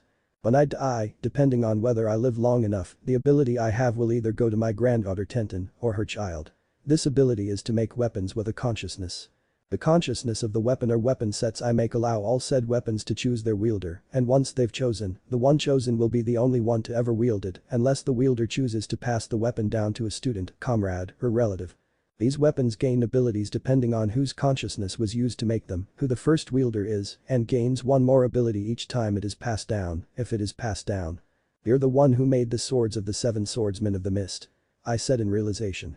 Back when my family traveled, yes. The HOKAGE knows this. Taisho said with a nod. Amazing, so all these weapons chose me? I asked. Yes. Taisho said with a light chuckle. Cool, how would I pay for them then? Taisho chuckled. Not something you really need to worry about. Things I need from you to pay are only 2 things I could use for a weapon or 2 to make with your consciousness. Only 2 because the tonfa are a set as well as the 3 katana. Although, when I made the set of 3 katana, I had thought they would choose a 3-man team, not a single wielder. Ah well. Your payment for the katanas will be a drop of blood each, and payment for the tonfa will be 4 of your hairs. I'll also need a feather from Ibit for those razor wings. For your consciousness. Taisho said in explanation. Whoever the wielder of the weapons I will make from your payment would be someone you would choose to fight alongside with. The weapons I make never choose the person, they choose the soul. I nodded in slight understanding and paid Taisho for my tonfa and katanas, wishing him luck with whatever he created with my consciousness. After giving me a congrats and a clap on the back, hey Nai-sensei poofed away and I headed for HOKAGE Jiji's office to collect the pay I earned today. Needless to say, the old man and Iruka-sensei were surprised when they saw all my weapons too, especially after what I told them what happened with the affinity paper. Fellow wielder of a Taisho weapon. Ibit sat in my hair, feathers all puffed out in irritation, while I held my bottom lip between my teeth to keep from laughing. I could tell Sakura was trying to keep her giggles in, but one escaped from time to time. Sasuke only smirked and Kakashi was quietly laughing behind his book, though it was obvious the book was not the cause. Why were we trying not to laugh, you ask? The scene in front of us was the result of Team 7's mutual agreement that Ibit should be catbait since our first of nearly a dozen missions to capture Tora-chan. The scene itself was the fire daimyo's wife crying over poor Tora-chan, who now had an inch-wide line from between the ears, down the spine, and to the tail tip of close-shaved baldness, thanks to a certain irate and razor-winged sparrow atop my head. As soon as the woman and her cat were gone, even HOKAGE Jiji couldn't help but laugh. Once things calmed down, the old man started listing off more D-rank missions. I'd had enough. Now hold on, Jiji. I understand D-rank missions are good practice and all and are specifically for genin, but this is ridiculous. For the past month and a half since graduation, we've been assigned to many, if not all, of these household chores you all insist are missions. Half of which we were assigned were to capture that one stupid cat. We need a real mission. Do many of these chores and we'll start getting arrogant on how easy things are, and if not arrogant then lazy, both of which could get us killed later. Just when Iruka-sensei looked ready to lecture me, the old man held up a hand to silence him and asked, "Are you sure, Naruto?" "Yes. Besides, as soon as any ninja puts on their headband, they are no longer just a kid," I said firmly. The old man smiled and after a moment, he nodded. "Very well. You make a valid point. I have one C-rank mission right here. You'll be escorting a bridge builder to Wave Country. Come into Zuna." The slide door to my left opened to reveal a drunken old man with a large bottle of sake in hand. "These brats are the ninjas I'm paying to protect me?" he asked, displeased and disbelieving. "The runt in the orange looks like a warrior wannabe with all those swords." Just when I was debating whether or not to slice that sake bottle off at the neck, old man HOKAGE says, "Oh, that reminds me. Naruto, your clothes arrived today. They're waiting for you in my office." Drunkard's comment was easily forgotten. "Finally," I shouted gleefully, throwing my hands up the air as if to thank whatever deity was up there before booking it out of the room and down the hall to the old man's office. Normal POV. Naruto's reaction and action of rocketing out the door got chuckles out of the Hokage, Iruka, and Kakashi. "His clothes?" Sakura questioned. "Yes. No ninja in his or her right mind would wear clothes that scream kill me by choice," Kakashi said. "Then why does he?" Sasuke asked. "The villagers wouldn't sell him anything else," the Hokage said sadly. Iruka also frowned sadly while Sasuke and Sakura couldn't help but feel confused. People hate Naruto that much? What did he do? Sakura thought. A couple minutes later, Naruto was back wearing green cargo pants, newer looking and better fitting blue ninja sandals, bandage tape around his hands from wrist to knuckle, a sleeveless fishnet shirt underneath a dark crimson hooded sweatshirt with ghost in black kanji on the back, and his headband was now tied around his left bicep. "Better, Naruto?" Lord Hokage asked, smiling. "Much, thank you," Naruto said with an answering smile. "Alright, well that's everything. Dismissed." Team 7 went their separate ways to pack up for the mission and met at the gate a few minutes later. Just a few miles from Konoha and Naruto started to get the feeling they were being watched. Swish. Naruto paused and stepped, looking deep in the trees in the direction he heard the movement. Sakura was too busy glancing at Sasuke, off in her own little world, when she nearly bumped into the blonde. "Ready to rant," she said loudly, "Nerd." "SHH." Everyone paused. "What is it, Naruto?" Kakashi asked. "I thought I heard something in the trees," Naruto said. "It was probably just a bird," Sakura said irritatedly. "He's just trying to look cool." "Cha. If it was a bird, I would have heard wings flapping," Naruto said in his own irritated tone. There was a moment of silence, and Kakashi noticed Izuna was in a nervous cold sweat. "Let's keep going," Kakashi said. "But keep your guards up." And so they walked. Another mile or two of walking later, they come across a puddle. A puddle? On a day like this? Naruto thought, glancing back towards Kakashi, catching his eyes. Naruto faced the front once more and waited. Just when he sensed the attack, he did a sharp turn and threw a shuriken at the Mist Nin's shoulder. The Mist Nin blocked with an iron claw before he and his partner suddenly wrapped a barbed chain around Kakashi and sliced him to pieces. Sakura screamed. Sasuke got ready with a kunai in hand. Naruto didn't have to look to know Kakashi used a replacement jutsu. There was no smell of blood, and there's no way Kakashi would leave himself open like that. "One down," one of the demon brothers chuckled. Naruto already had his tonfa blocking the strike the second demon brother made intended for him and kneed the Mist Nin's gut before striking the Mist Nin across the face with the other tonfa. The other demon brother swung around intending to slice Naruto with a chain like they thought they did with Kakashi, only for Sasuke to throw a kunai and embed it into a tree with the chain attached. Naruto used this to his advantage and swung a leg up, sending a high kick to the second brother's jaw and jumped to axe kick the crown of the Mist Nin's head. At the end of the axe kick, Naruto used the Mist Nin's head as a launch pad and did a backward somersault in the air over the first demon brother coming up behind him, landing in a crouch just when Kakashi appeared holding the still conscious of the demon brothers in a headlock. "Good job, Naruto, Sasuke," Kakashi said. As Kakashi tied the demon brothers to the tree Sasuke had kunai'd their chain too, Sasuke went up to Naruto. "How did you know?" Sasuke said in a more demanding tone than a question. Putting his tonfa away, Naruto looked at Sasuke in question. "Huh? How did you know that guy was hiding in the puddle?" Sasuke demanded again. Naruto raised an eyebrow. He seriously didn't know. Geez, when was the last time I trained? "What does that have to do with anything?" Sasuke shouted angrily. "Just answer the question," Naruto said with a sigh. "I don't know. A week or two. And you're still asking me how I knew?" After a moment, Sasuke felt like smacking himself when he realized what the blonde meant. Why would there be a puddle anywhere on a hot day like this when it hasn't rained in days? Izuna, you have some explaining to do, Kakashi said. With ninja involved, this mission would be at least a B rank. But with missing Nin in the bingo books, like the Demon Brothers, it's rising to A rank. Look, I'm sorry I lied, but my village is so poor, it can't even afford to pay for a B rank mission, Tazuna said. If you had explained things, the old man would have taken an IOU, Naruto said with a frown. But I can't blame you for being scared that he wouldn't just take your money and leave you hanging. Naruto. Don't talk about the HOKAGE like that. Sakura screeched. I wasn't talking about old man HOKAGE, I was talking about the idiot villagers who have been doing that to me my entire life. Naruto snapped back, shutting her up. Sighing, he looked back to Tazuna. So what's really going on, bridge builder? Tazuna hesitated a moment, looking Naruto in the eye, searchingly. His own eyes widened just a bit at what he saw. This kid's not kidding. He knows what it's like. Here's this man named Gato. Gato? As in Gato Shipping Company's Gato? Naruto questioned. Tazuna nodded. Behind the business is a cretin who loves money and watching people suffer. He took over our village and bleeds it dry of everything we have, using ninjas and mercenaries to do so, and secretly sells drugs and other illegal items. He's done this to other countries and businesses he's been to as well. He came to Wave about a year ago and through money and violence, he quickly took control of the country's shipping industry. Gato now has monopoly on all the business and traffic in Wave country. The only thing he has to fear now is the completion of the bridge. Naruto nodded in understanding and looked at Kakashi with his arms crossed and a look on his face that said, I'm going, with or without you. Kakashi stared at the silent and stubborn blonde for a moment before sighing. Alright, we'll go. Naruto smiled. A few more hours later, they were getting off the boat to Wave. After a ways of walking, Naruto suddenly threw a kunai into the bushes.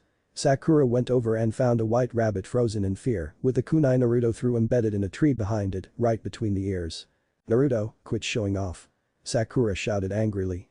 You almost killed this poor rabbit. Rabbits aren't white this time of year, Naruto muttered to himself, ignoring her. Something in his senses suddenly flashed danger alert. Get down. Naruto and Kakashi shouted, ducking, taking their teammates and Tazuna with them. They just missed getting decapitated by a spinning flying boss. Big-ass sword. Hopping in Kakashi of the Sharingan. No wonder the Demon Brothers were defeated so easily. They looked up to see the sword they'd barely dodged embedded into a tree and a shirtless missing Mist Nin standing right on the blade just as a thick mist started setting in. Lamachi Zabuza. Demon of the Bloody Mist. Naruto said with a grin. You know me, kid? Zabuza asked, grinning under his bandages. I know I should feel scared, but I can't help but feel excited. Naruto said, untying his headband from his arm and retying it over his head, hair covered by the cloth and ibit hopping down to his shoulder. I'm sure it's not every day you meet a fellow wielder of a taisho weapon. Zabuza gave Naruto a look over and eyed the blonde's 3 katana and pair of tonfa. Which one you get from the old geezer? Everything you see here. Naruto said, drawing all 3 katana. Zabuza started to chuckle before laughing out loud. I like you, kid. I was gonna fight Kakashi, but I think I'm gonna test you first. What's your name, kid? Uzumaki Naruto. An honor to meet you. You mind if I take my weights off? It'd probably be a bad idea to hold anything back against you. Probably. Sure. Naruto. Are you trying to get yourself killed? Sakura screeched. Naruto, are you sure about this? Kakashi asked. Don't ask him. Stop him. Sakura screeches. I've made up my mind and so has he. Naruto said in a firm tone. Right, Zabuza-san. Right, kid. But you can step in when you want, Kakashi, I'll still be killing the old man there. Kakashi only sighed and stepped back out of the way, all of them ignoring Sakura's rants. Naruto lifted the hand only holding one sword in a sign. Ibit, stay with the old man, bridge builder. After the little sparrow darted over to Tazuna's head from Naruto's shoulder, the blonde said, Kai. And then Naruto disappeared, wisps of mist and dirt floating around where his feet once were. Clang.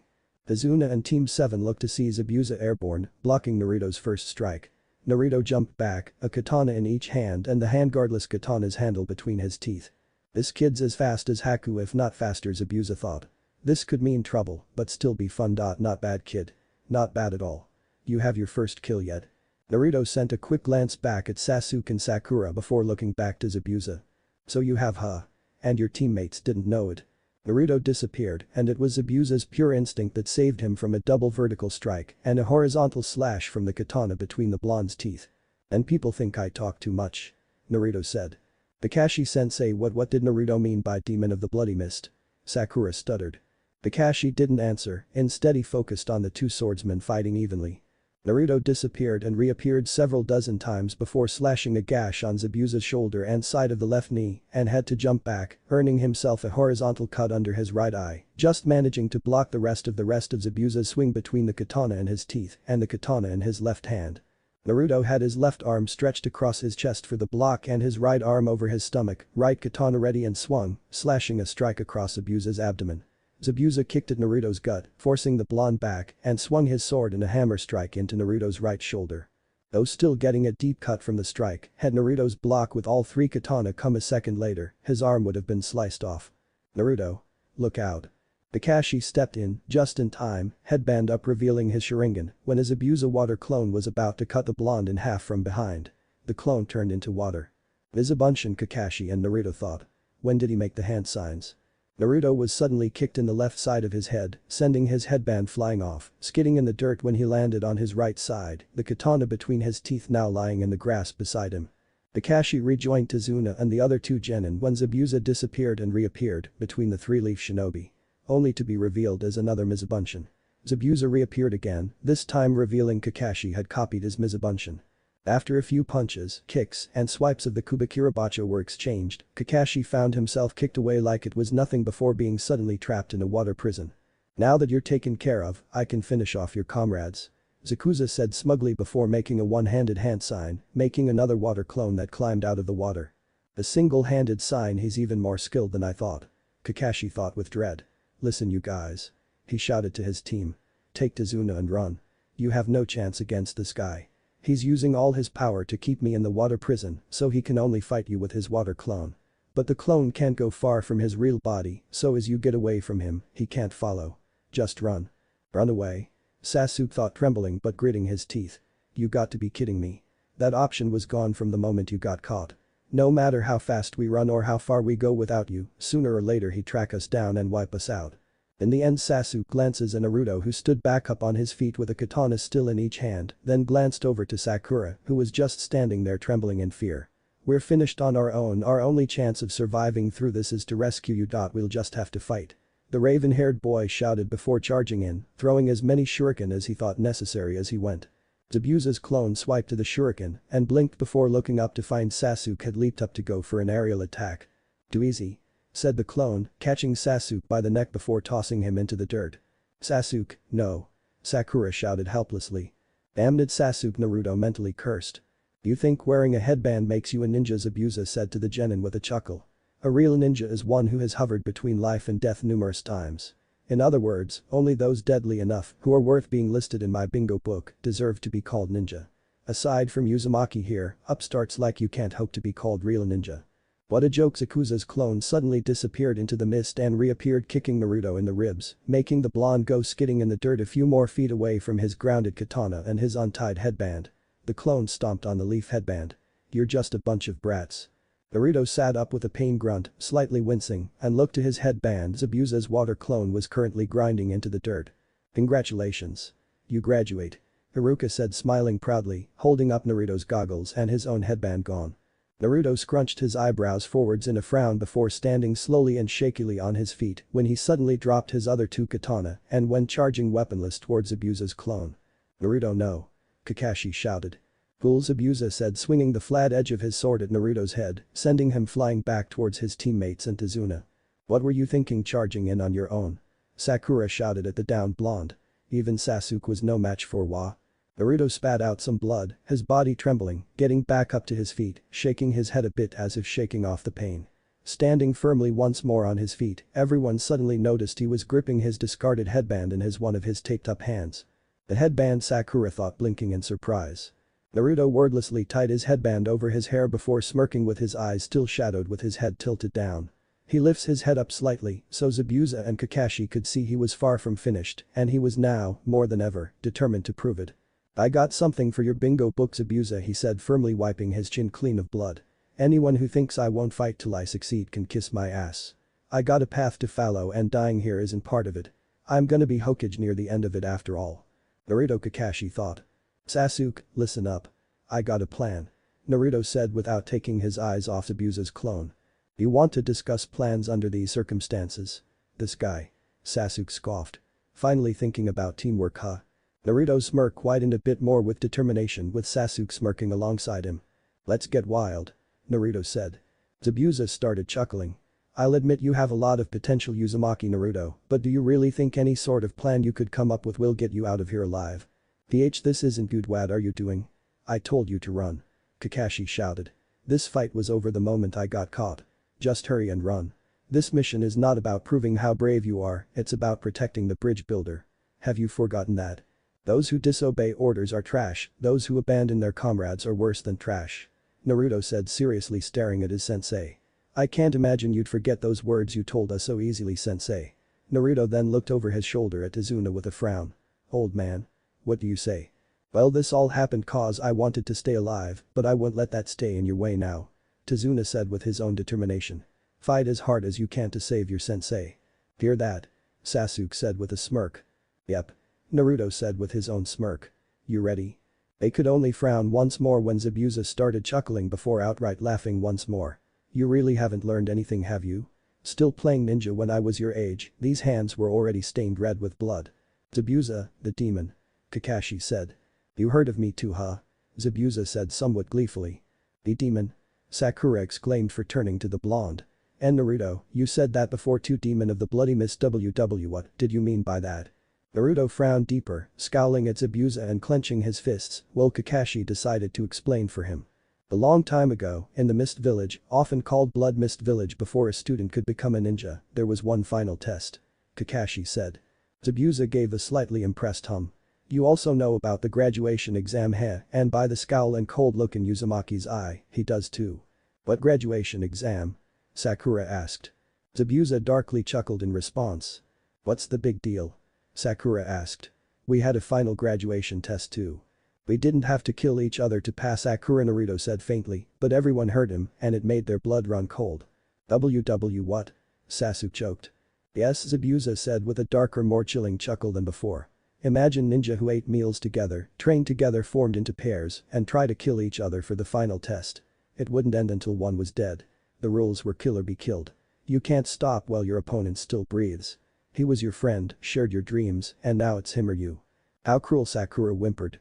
10 years ago, Kakashi said, the village hidden in the mist graduation exam drastically changed. That was because 1 year before, a dark evil filled the school with terror. "What's he saying?" Sakura questioned. But no one answered. "What evil? What kind of change? What caused the terror?" Without pause or hesitation, Kakashi said, a young boy who didn't even have the qualifications for being a ninja approached the class and annihilated over 100 students. The chill in the air hung, and the silence was deafened by the genins and bridge builders' own heartbeats. "That sure was fun," Zabuza said, grinning under the tape. His proclamation made nearly everyone flinch and tremble when Zabuza's clone suddenly disappeared again, but this time went after Sasuke, elbowing his gut, making the Uchiha fly back before driving his elbow into Sasuke's gut when the Uchiha's back was to the ground and Sasuke coughed up blood. "Sasuke!" Sakura shouted in distress. Zabuza stood and ground his foot into Sasuke's stomach just as he did to Naruto's headband moments before. Kakashi couldn't help being angry with himself, feeling so useless. Naruto grit his teeth and made 3 dozen shadow clones. "Those shadow clones, and there's quite a few of them," Zabuza said, impressed. All the Narutos armed themselves with a kunai before charging in and dog-piled on Zabuza. Swinging his blade around in a circle, Zabuza destroyed half of the Naruto clones and sent the other half flying. One particular Naruto skidded on his back and pulled out a windmill shuriken. "Sasuke, catch." Sasuke caught the folded windmill shuriken and knew what the blonde was planning the moment he caught it, mentally praising him before spinning around and unfolding the windmill shuriken and tossing it at the real Zabuza, holding Kakashi captive. Only for Zabuza to catch it. Zabuza praised them for being clever enough to throw it at his real body rather than the clone, before saying it wasn't clever enough when he saw another windmill shuriken head his way that was hidden to the first shuriken shadow before he jumped over it. "Still too naive," Zabuza said. "He dodged it," Sakura thought in disbelief. Sasuke, however, couldn't help but smirk. And suddenly, the windmill shuriken poofed into Naruto with a kunai, much to everyone but Sasuke's surprise. Naruto tossed a kunai at Zabuza, where he couldn't block or dodge it, forcing Zabuza to let go of his hold on the water prison holding Kakashi, but still go a slice under his eye from the kunai Naruto threw. Enraged, Zabuza was ready to throw the windmill shuriken he'd caught at the blonde, while Naruto was still in the air, only for Kakashi to block one of the blade with the back of his fist as Naruto landed in a crouch atop the water. Sasuke and Sakura took their stances in front of Tazuna, hopefully ready for anything. The windmill shuriken was folded back up before Kakashi tossed it away, and the two jumped apart going through the same hand signs and the water under their feet reacting, seeming coming to life in the forms of a water dragon for each of them. Naruto cut the flow of chakra to his feet and dove underwater so he wouldn't get any backlash of the two water dragons' attacks. When he surfaced, Zabuza and Kakashi were toe-to-toe Kubikirabacho vs Kunai. He got back on top of the water and rushed back to land with Tazuna and his teammates. No one noticed the young man in the Mist Nin Hunter Nin mask standing on a branch watching the fight with the rest of them. It was only after the two jumped back, circled each other, and stood in the exact same formation that Zabuza realized Kakashi seemed to know his movements before he did. Kakashi was angering him further when he was saying the same things as Zabuza as well. He started to panic when he saw his own image behind Kakashi, panicking further when Kakashi could make the giant vortex jutsu before Zabuza had the chance. Zabuza was hit and was flushed onto land with the water into a tree when Kakashi tossed several kunai items stood on a tree branch above him. Just when Kakashi was about to finish him off, 3 senbon went straight through Zabuza's neck. Everyone looked to the Hunter Nin they finally noticed. With a chuckle, the Hunter Nin said, "You were right. He's dead." Kakashi hopped down from his spot in the tree and checked Zabuza's pulse just to be sure. "He's definitely dead," Kakashi said before looking up to the Hunter Nin. "He's just a kid," Tazuna said with surprise. "So are we. What's your point?" Naruto said. "And he's no ordinary kid," both Kakashi and Naruto thought. "In this world, there are kids younger than us and even stronger than Kakashi-sensei," Naruto said flatly. "Still, I can't help but feel a bit bitter.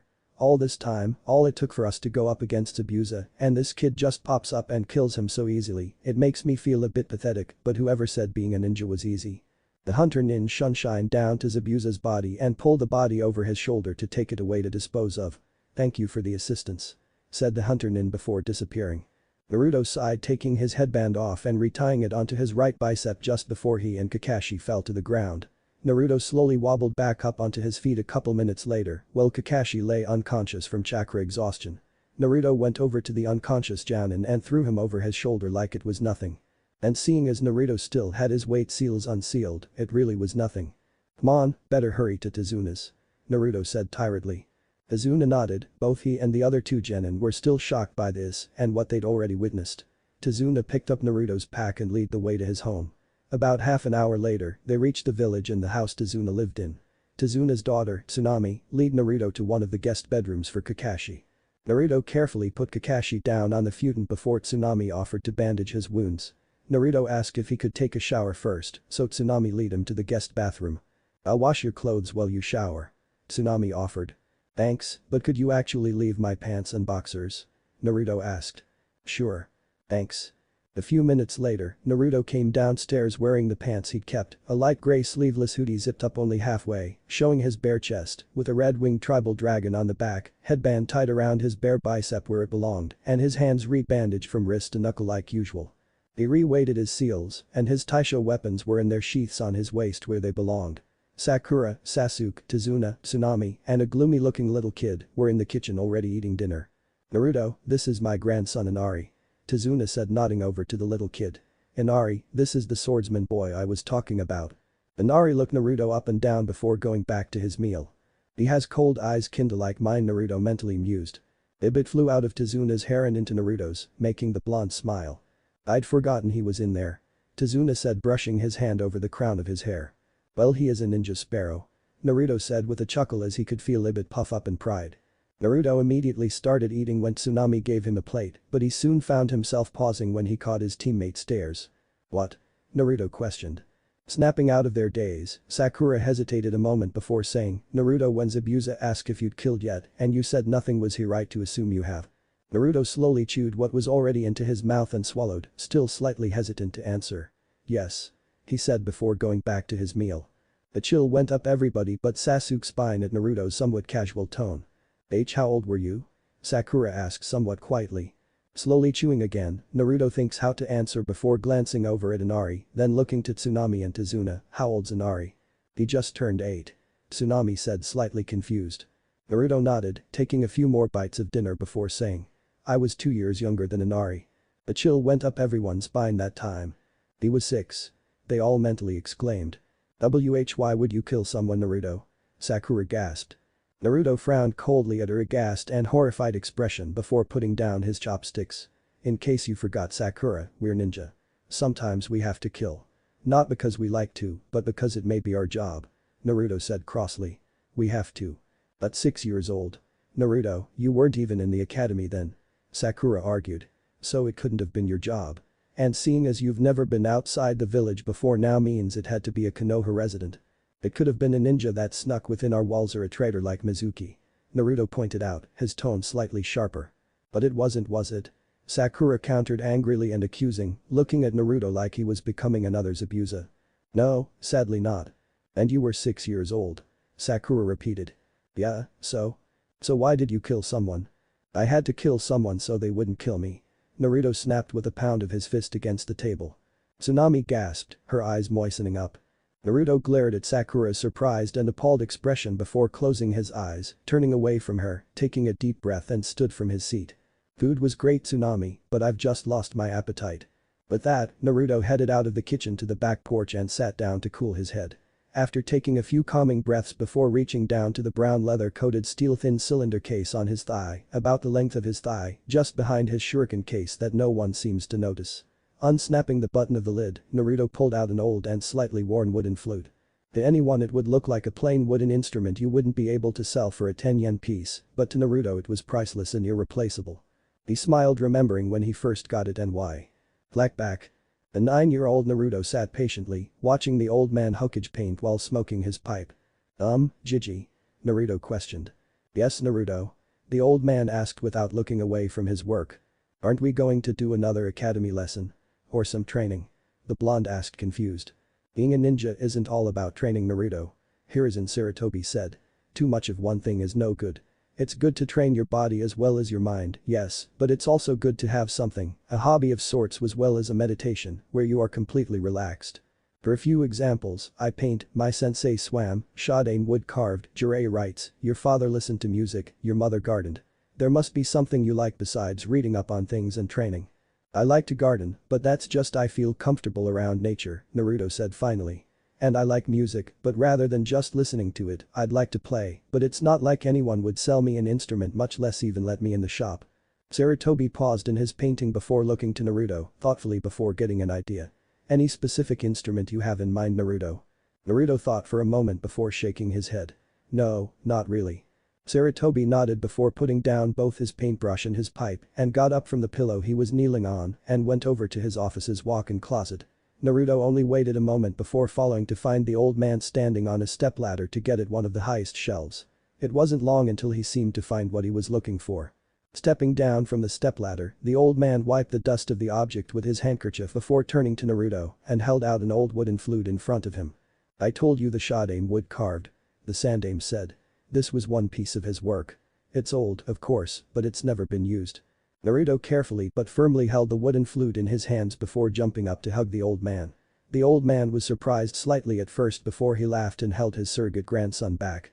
A couple days later Naruto got a case for the flute that Taisho Daisuke made. The outside was brown leather with a snap button to keep it closed and the inside was a soft but very thick cloth, but sewn in between the leather and the cloth is a steel cylinder that fit just around the flute. The case even had an adjustable belt to go around Naruto's thigh. Sarutobi taught Naruto to read sheet music for the following couple weeks, but the blonde hardly ever used the sheet music. Whenever he played, he usually played whatever came to mind or heart. It was usually the same song that he just put together the day he first got the flute, but that isn't to say it was the only song he ever played. Now, Naruto was grumbling to himself sitting on the roof of the academy because a teacher kicked him out of class just for asking to go to the bathroom. It was about break time now, but Naruto was debating whether to even go back to class afterwards. Sighing to himself, he took out his flute, thinking maybe playing would calm him down and make him feel a bit better. This would be the first time he didn't play outside the HOKAGE's office though. Taking a deep calming breath, he brought the flute to his lips and began to play. The song was sad, slow, and gave off a feeling of a sorrowful nostalgia almost. Remembrance of happy memories now turned sad, or the kind of memories you regret having because you wish you could go back and change them, and some memories you wish you couldn't remember at all. Shifu's flute music from Kung Fu Panda. Link watch V=5 Knomili. As Naruto played from where he was sitting on the roof, he had no idea that any activity during break had slowed before coming to a stop, so the children and teachers could listen to the music they heard and didn't know where it was coming from. Haruka knew though, and he just sat back and listened with a smile. Naruto didn't know and the HOKAGE didn't tell him, but there was one time while the Sandaime was doing paperwork, Naruto had been sitting on the couch playing his flute with his eyes closed, as they always were when he played, and Haruka had walked in.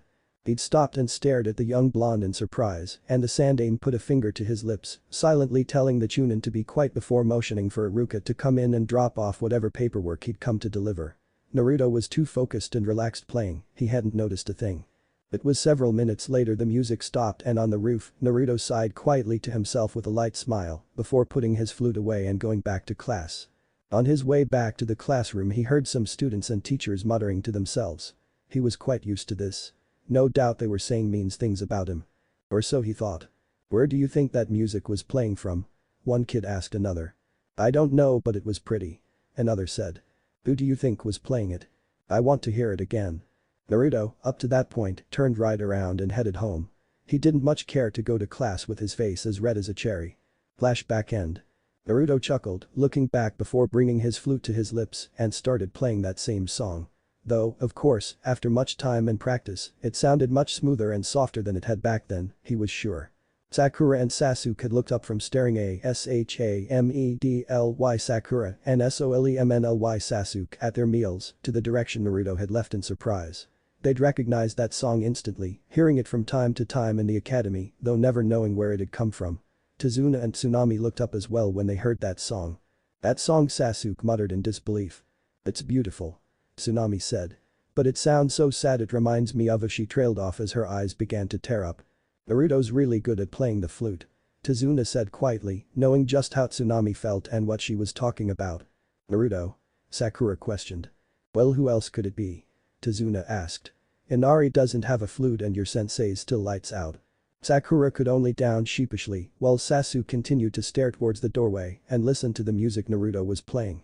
He remembered when he first heard the song back in the academy. It had been a year and a half since his clan had been slaughtered, and when he heard that flute playing, he instantly started thinking about all the good times he had with Itachi, his mother smiling at him, his grandparents wishing him a good day. The first time his father truly praised him rather than compare him to Itachi, he'd had to run to the bathroom before any of his classmates could see him break down. Now he could only wonder how Naruto could play such a song. Now that he actually thought about it, Naruto hadn't worn that big stupid grin in a while. He still wondered why the usually hyperactive knucklehead carried those tonfa and 3 katana on his person, even after Kakashi told him and Sakura the blonde had mastered Kenjutsu. What could have happened to the blonde? What changed? Sasuke then thought back to team introductions when they met Kakashi and the morning after, as well as some more recent events. I'm Uzumaki Naruto. I like to read, train, learning more jutsu and a few other things. I dislike judgmental and arrogant pricks who just assume things and don't even bother to get their facts straight and a couple of other things. My hobbies fall under my likes and pulling pranks and another thing or two. And my dream is more of a lifelong goal really. I want to surpass my father and those before him. What makes me dead last was all the teachers aside from Iruka-sensei failing me without even looking at my papers, brushing me off whenever I actually asked for help, and kicking me out of class for no reason whenever we were learning things together. The blonde opens his closed eyes and looked at his teammate saying, but you two wouldn't know that, would you? Not with your precious Asuku-kun around or you and your nobody's better than me attitude that will sooner get the both of you killed. If you had explained things, the old man would have taken an IOU, Naruto said with a frown. But I can't blame you for being scared that he wouldn't just take your money and leave you hanging. Naruto. Don't talk about the HOKAGE like that. Sakura screeched. I wasn't talking about old man HOKAGE, I was talking about the idiot villagers who have been doing that to me my entire life. Sasuke began thinking back further. What did any of them really know about Naruto? Back out on the porch, Naruto finished his song and put his flute away, leaning back against one of the beams, with one leg bent up at the knee and the other hanging over the edge of the porch. He sat calm and collected a moment before saying, you can come out now. I can sense you. Inari came out from behind the slide door. You have eyes like mine. He said somewhat quietly. Because I know pain. Naruto said, turning his head slightly to give a sideways look towards Inari before looking forwards again. Inari nodded in a sort of agreement before going over and sitting next to Naruto, both his little legs hanging over the edge. I know what Gato's done to your village, Naruto said, noticing Inari flinch from the corner of his eye.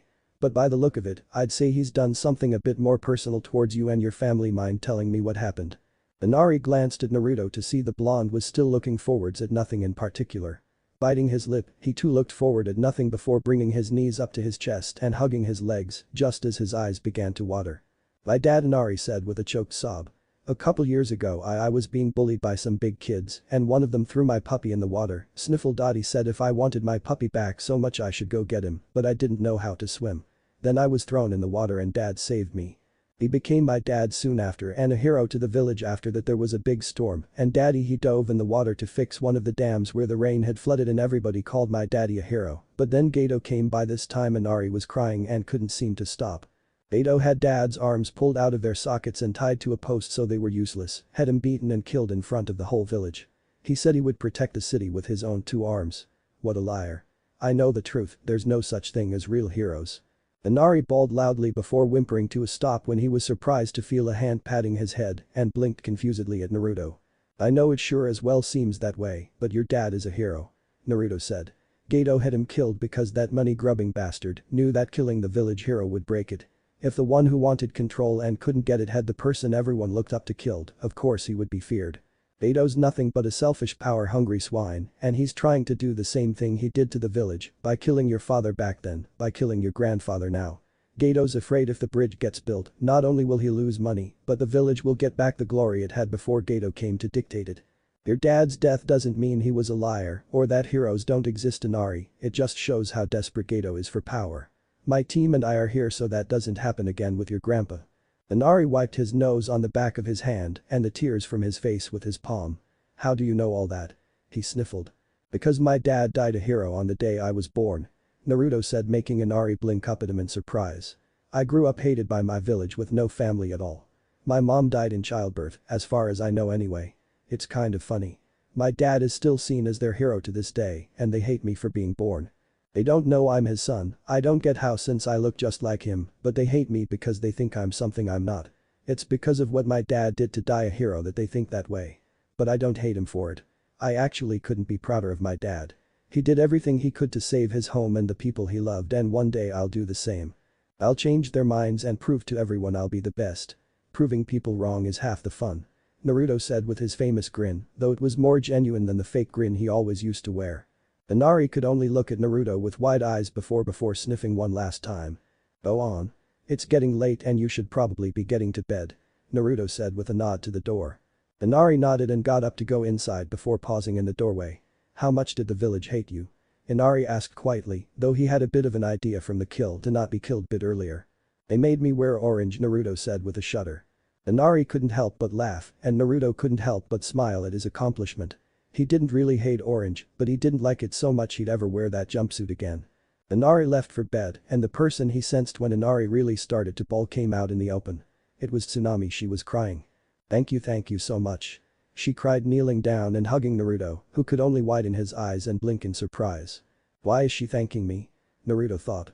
"I haven't heard Inari laugh or seen him smile like that since Kaiza was alive," she said without loosening her embrace on him. "Kaiza must be Inari's dad. No need to thank me. I was only telling him the truth and my opinion," Naruto said honestly but slightly blank. "All the more reason." Without much warning, she kissed his cheeks and forehead before hugging him again. "Thank you, Naruto. You're a great man." With that, she stood and went back to the kitchen, almost not noticing the light flush on Naruto's face.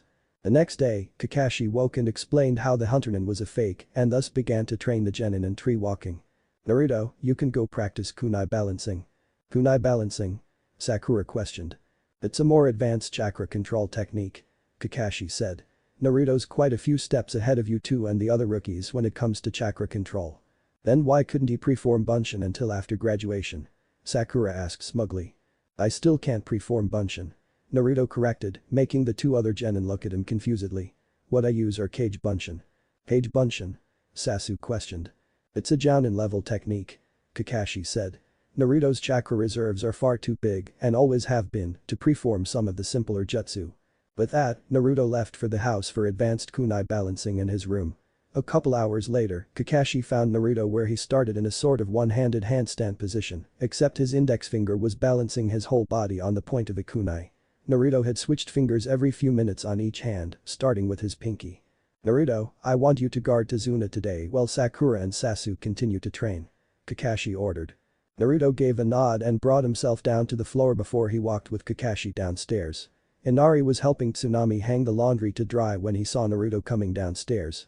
After bridge work today, we'll be stopping by the market on the way back, Tazuna said.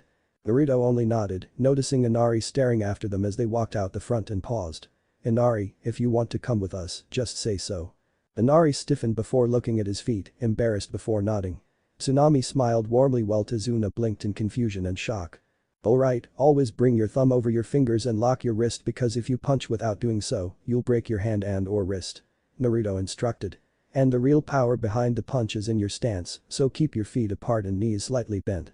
Tazuna and the workers found themselves staring from time to time as Naruto taught Inari some basic stances and moves with Inari listening with a couple nods here and there to show it without argument. Every time Inari did something wrong, he would only nod and try again when Naruto corrected him, and every time he did something right, Naruto would praise him and pat his head, causing Inari to smile. I haven't seen Inari smile like that since Kaiza was here. A worker commented. Yeah. Another agreed. Tazuna almost felt like crying to see Inari smiling again until another one of the workers came up to Tazuna to apologize and quit. Naruto looked over to see Tazuna yelling as the man left. He glanced around and felt a bit stupid that he hadn't noticed how few workers there were for building a bridge. Naruto? Inari questioned as to why Naruto stopped talking to him. Hang on Inari. Naruto said putting his hands in an all too familiar sign and created 30 shadow clones, gaining surprised looks from the other workers and Inari. Tazuna, I've never built a bridge before, but if instructed precisely, these guys will do everything you say. Naruto said gesturing to his clones. Tazuna couldn't help but smile before shouting off orders, and everyone got back to work while Naruto got back to teaching Inari. Later, when the sun was beginning to set, work was done for the day, and Tazuna brought Naruto and Inari to the market. In a shop with hardly any food in their baskets or on the tables and the shelves were just as bare, Naruto sensed the hand closing in on his weapons pouch. A kunai blade was at the man's neck before he could blink. I suggest you back away slowly before I accidentally slice your throat open. Naruto said monotonically without looking back at the man. The man did as Naruto suggested and slowly backed away before leaving the shop in a hurry. Cut the guy some slack Naruto. Tazuna said. Tazuna, these people, all of them, are that desperate right? Naruto asked. I can understand the means of survival, I lived it. If I were another ninja, I would have killed the guy without hesitation. I was cutting the guy slack. From the look of it, he was going to steal from here before he saw me, and stealing from someone who doesn't have much anything left makes such an action no better than what Gato's done. These words caught the attention of everyone in the shop and those passing by on the street. Heading back to Tazuna's home, Naruto sensed another hand, but this one was without ill intention. He looked to see a little girl with her hands out and a hopeful smile on her face. Naruto could remember when he did the same, only to be shoved away. Kneeling down with the girl looking at him confusedly when he took a small scroll from his weapons pouch and unrolled it in front of her. On the scroll paper were 6 complicated-looking seals, with the numbers 0 to 9 circled around each seal.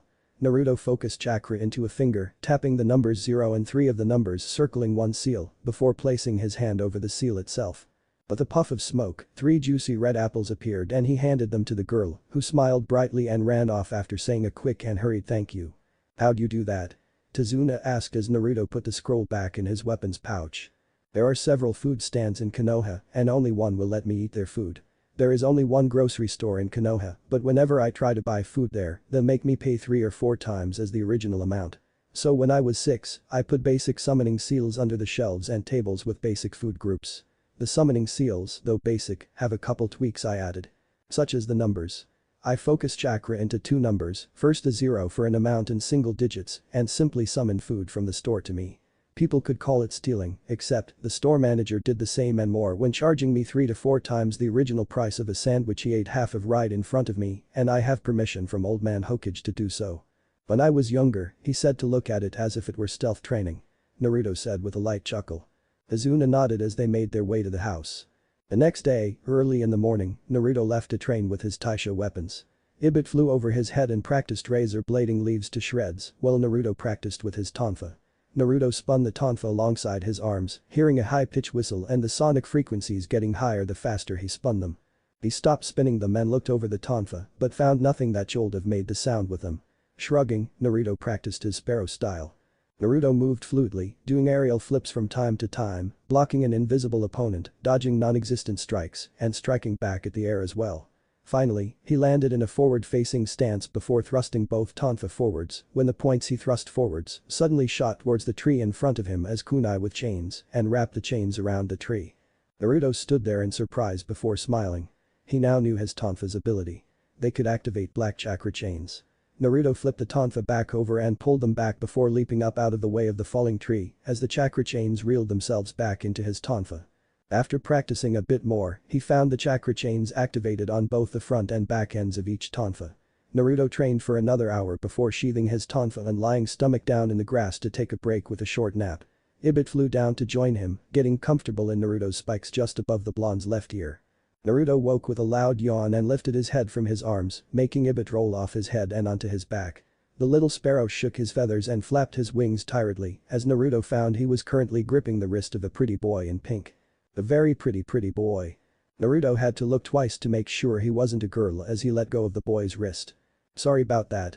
Naruto mumbled tiredly before sitting up, making Ibit flutter up to his shoulder. Reflexes. It's fine, are you a ninja? The boy asked. Yeah, I was out here training. I only meant to take a nap, but I guess I must have really dozed off. Introducing themselves and talking a bit, Naruto offered to help Haku in gathering some herbs. They'd been picking herbs for a while now when Haku asked him something that really caught his interest. Do you believe you're a strong ninja? Haku asked. Strong enough, but I get stronger every day. Naruto answered without looking up. Do you have a person precious to you? Haku asked. Why do you ask? Naruto asked hesitantly, pausing in his herb picking and looking up at the pretty boy. Well, I believe a person is truly strong when they are fighting for someone precious to them, Haku said, looking Naruto in the eye. Naruto slowly gave a nod of impression before going back to his herb picking. I don't have a precious person, Haku frowned sadly and let out a quiet sigh that Naruto almost didn't hear, but before he could comment, Naruto finished with, I have precious people who I would fight my all for. Haku couldn't help smiling at that. Thank you for the help, Naruto. Haku said, leaving. No problem, Haku. Naruto said, leaving as well. Say hi to Zabuza for me. Naruto added casually without pause in his step.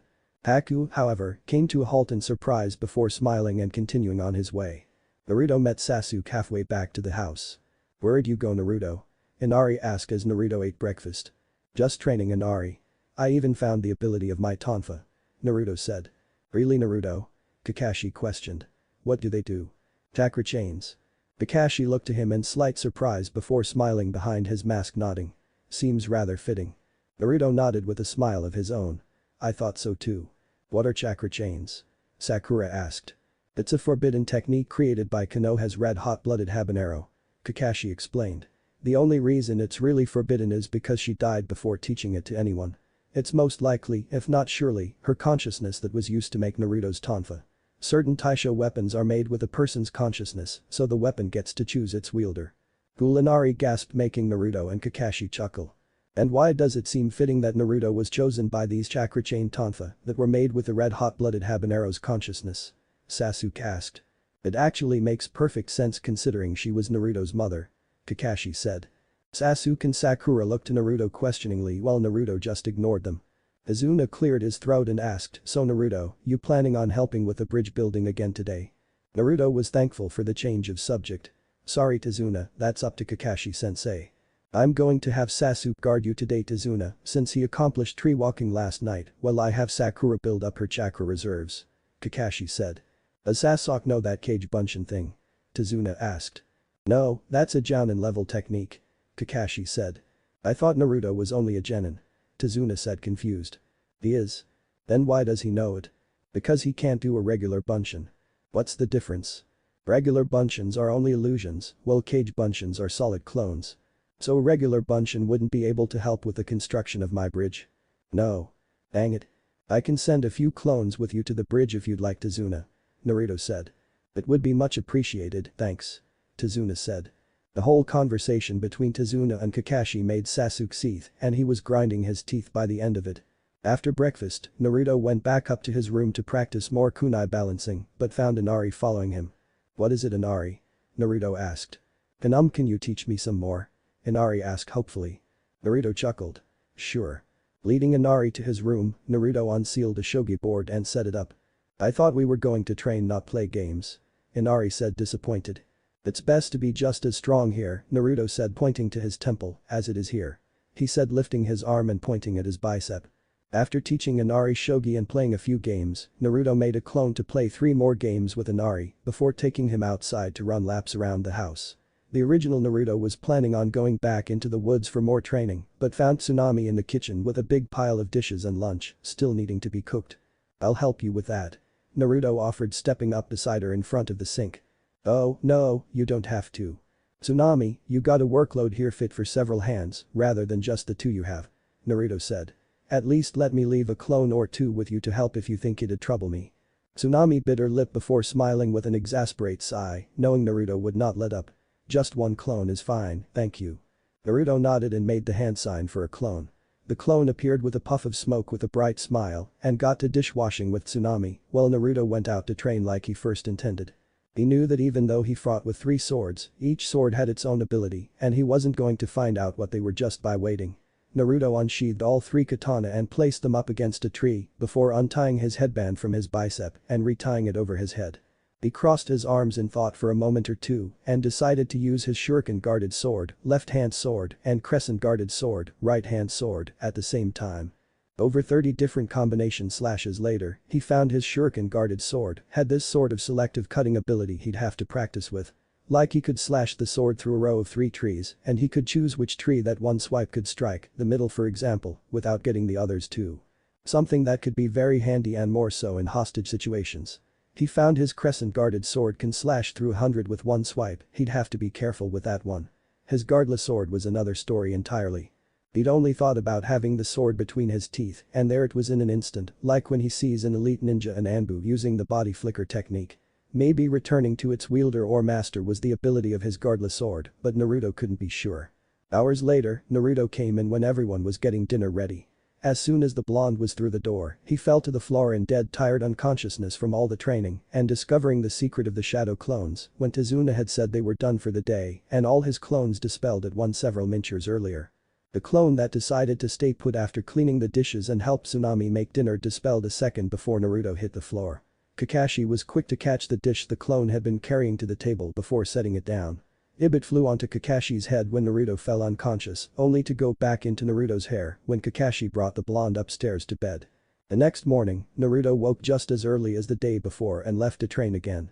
Though, he hadn't really expected to run into Tsunami on the way out. "Good morning, Naruto." She greeted a bit shyly, the tops of her cheeks pink and a bit at his reply. "Morning, is your ankle okay?" Naruto asked, looking off to the side, too embarrassed to really look her in the eye at the moment. "Oh. Yes. Thank you, again, for helping me," she said, looking at the floor embarrassedly though unable to hold back a shy smile. "It was nothing really," Naruto said, putting his hands in his pockets, cheeks dusted with pink as he looked at Tsunami. She had looked up as well, neither could look away for the moment. Then they both looked away, both their faces gone half red. Well, I gotta get to, training and yeah," Naruto said all too quickly. I also need to start getting breakfast ready and well," Tsunami said just as hurriedly. Brushing past each other with a quick goodbye, neither could really helping thinking about the night before, the interaction between Tsunami and Naruto's clone. Flashback clone memories. "So how old are you anyway, if you don't mind me asking?" the clone asked as they just finished drying the clean dishes and had started putting them away. "I mean no offense, but you look a little young to be a mother. I would think you're Inari's sister at first glance." Tsunami bit her lip and answered hesitantly, "I'm 18. I thought I was in love." He was handsome, charming, and out of all the beautiful girls he could have chosen from in the village, he chose me even though he was 5 or 6 years older than me. He was only in Wave for a few months, and he left me for another poor love-stricken girl as soon as I told him I was pregnant with Inari. Tsunami took the silence in stride and just knew that when it was over, she'd hear apology after apology out of pity. She detested pity. She'd grown up with it from the villagers, neighbors, and friends as she raised Inari.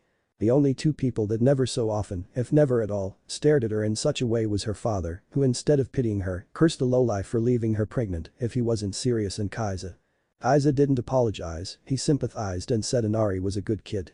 "You must have been so scared," Naruto's clone said, making Tsunami's head snap up towards him in surprise. "I mean, I'm not saying I could possibly know how you could have felt, because until I myself become a parent, I'm not going to really know just how scary it can be. It's just he made you think you were in love with him, got you pregnant, then left you alone, but even so. I can't help but think how strong you are," Naruto's clone said with a small genuine smile. "To go through that and still keep Inari love and raise him into this great kid.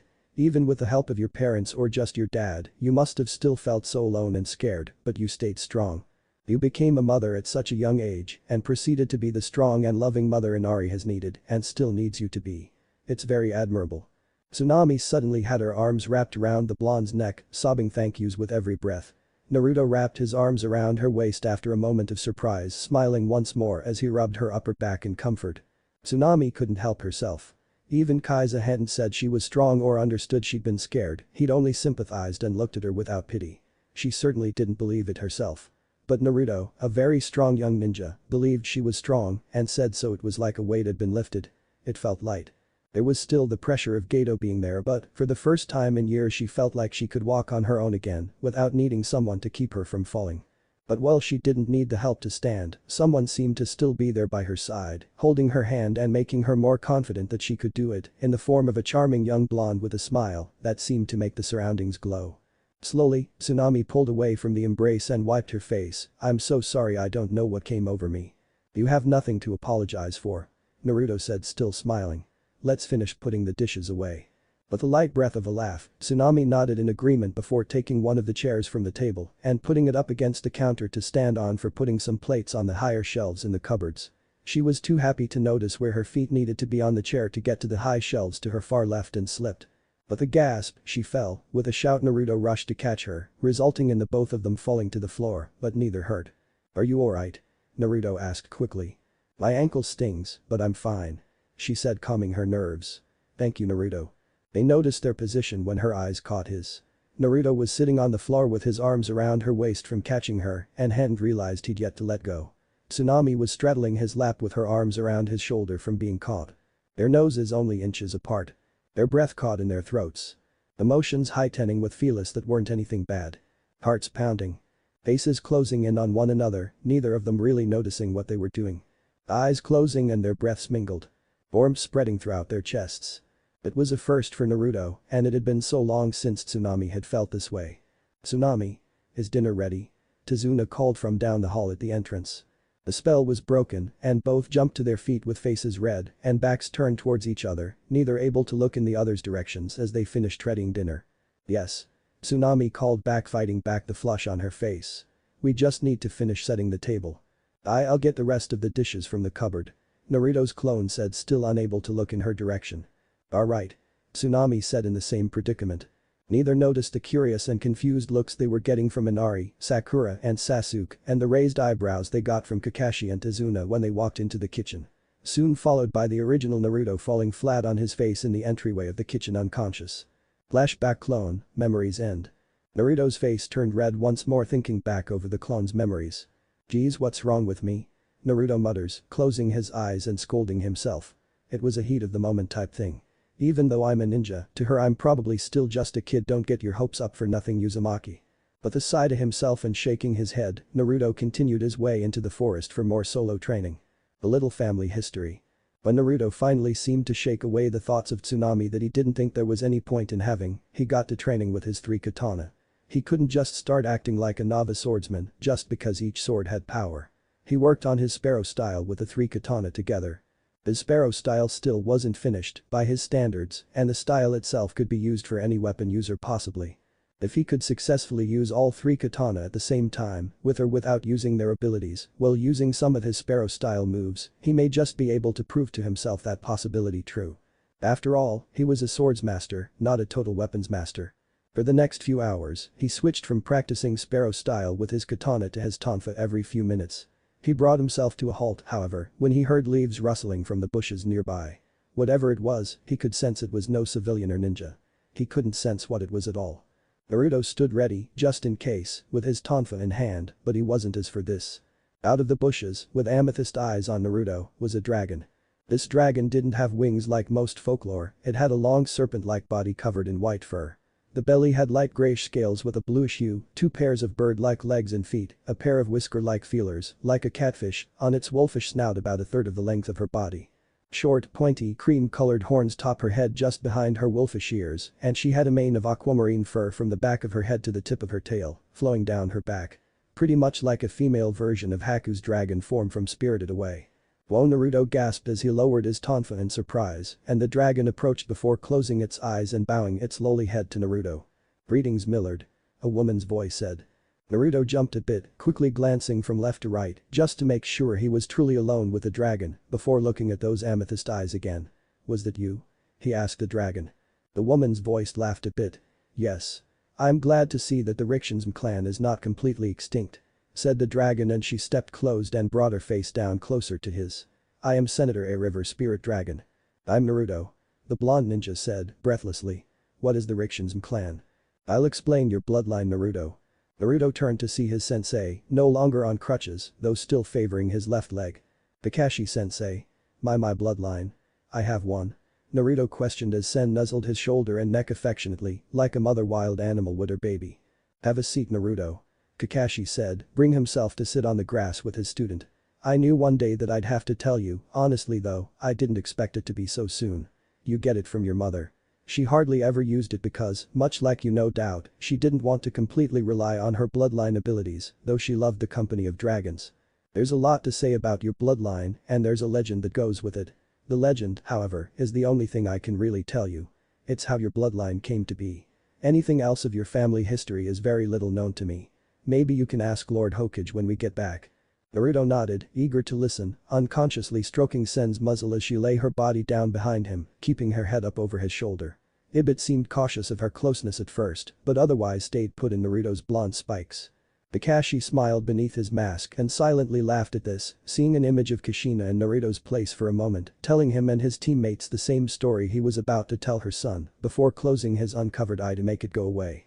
1,000 years ago Kakashi began, long before the time of ninjas had yet to begin, a colony of nomads were traveling through a mountain pass. For a month, they took rest on these mountains, and in a month, while hunting, 3 boys found something. Something no man had seen before. The eldest of these 3, Jinchiri, led the 3 on the hunt. He was the tribe leader's son and was not only expected to be the next leader one day, but he was also the strongest warrior of the tribe. The second eldest, being half a year younger than Jinchiri, Onichiro, was the best friend and best rival for title of the tribe's strongest warrior. Kuna, the youngest of the 3, however, was different.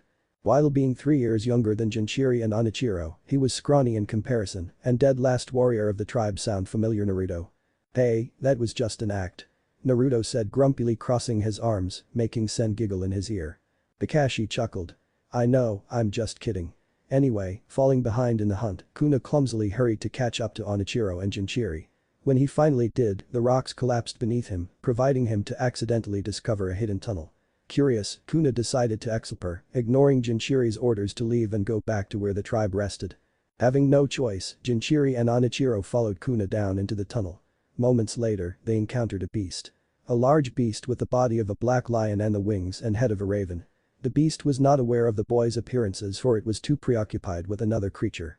A young dragon. A hatchling. Just as Jinchiri was about to order to run, Kuna picked up a rock and threw it at the back of the beast's head.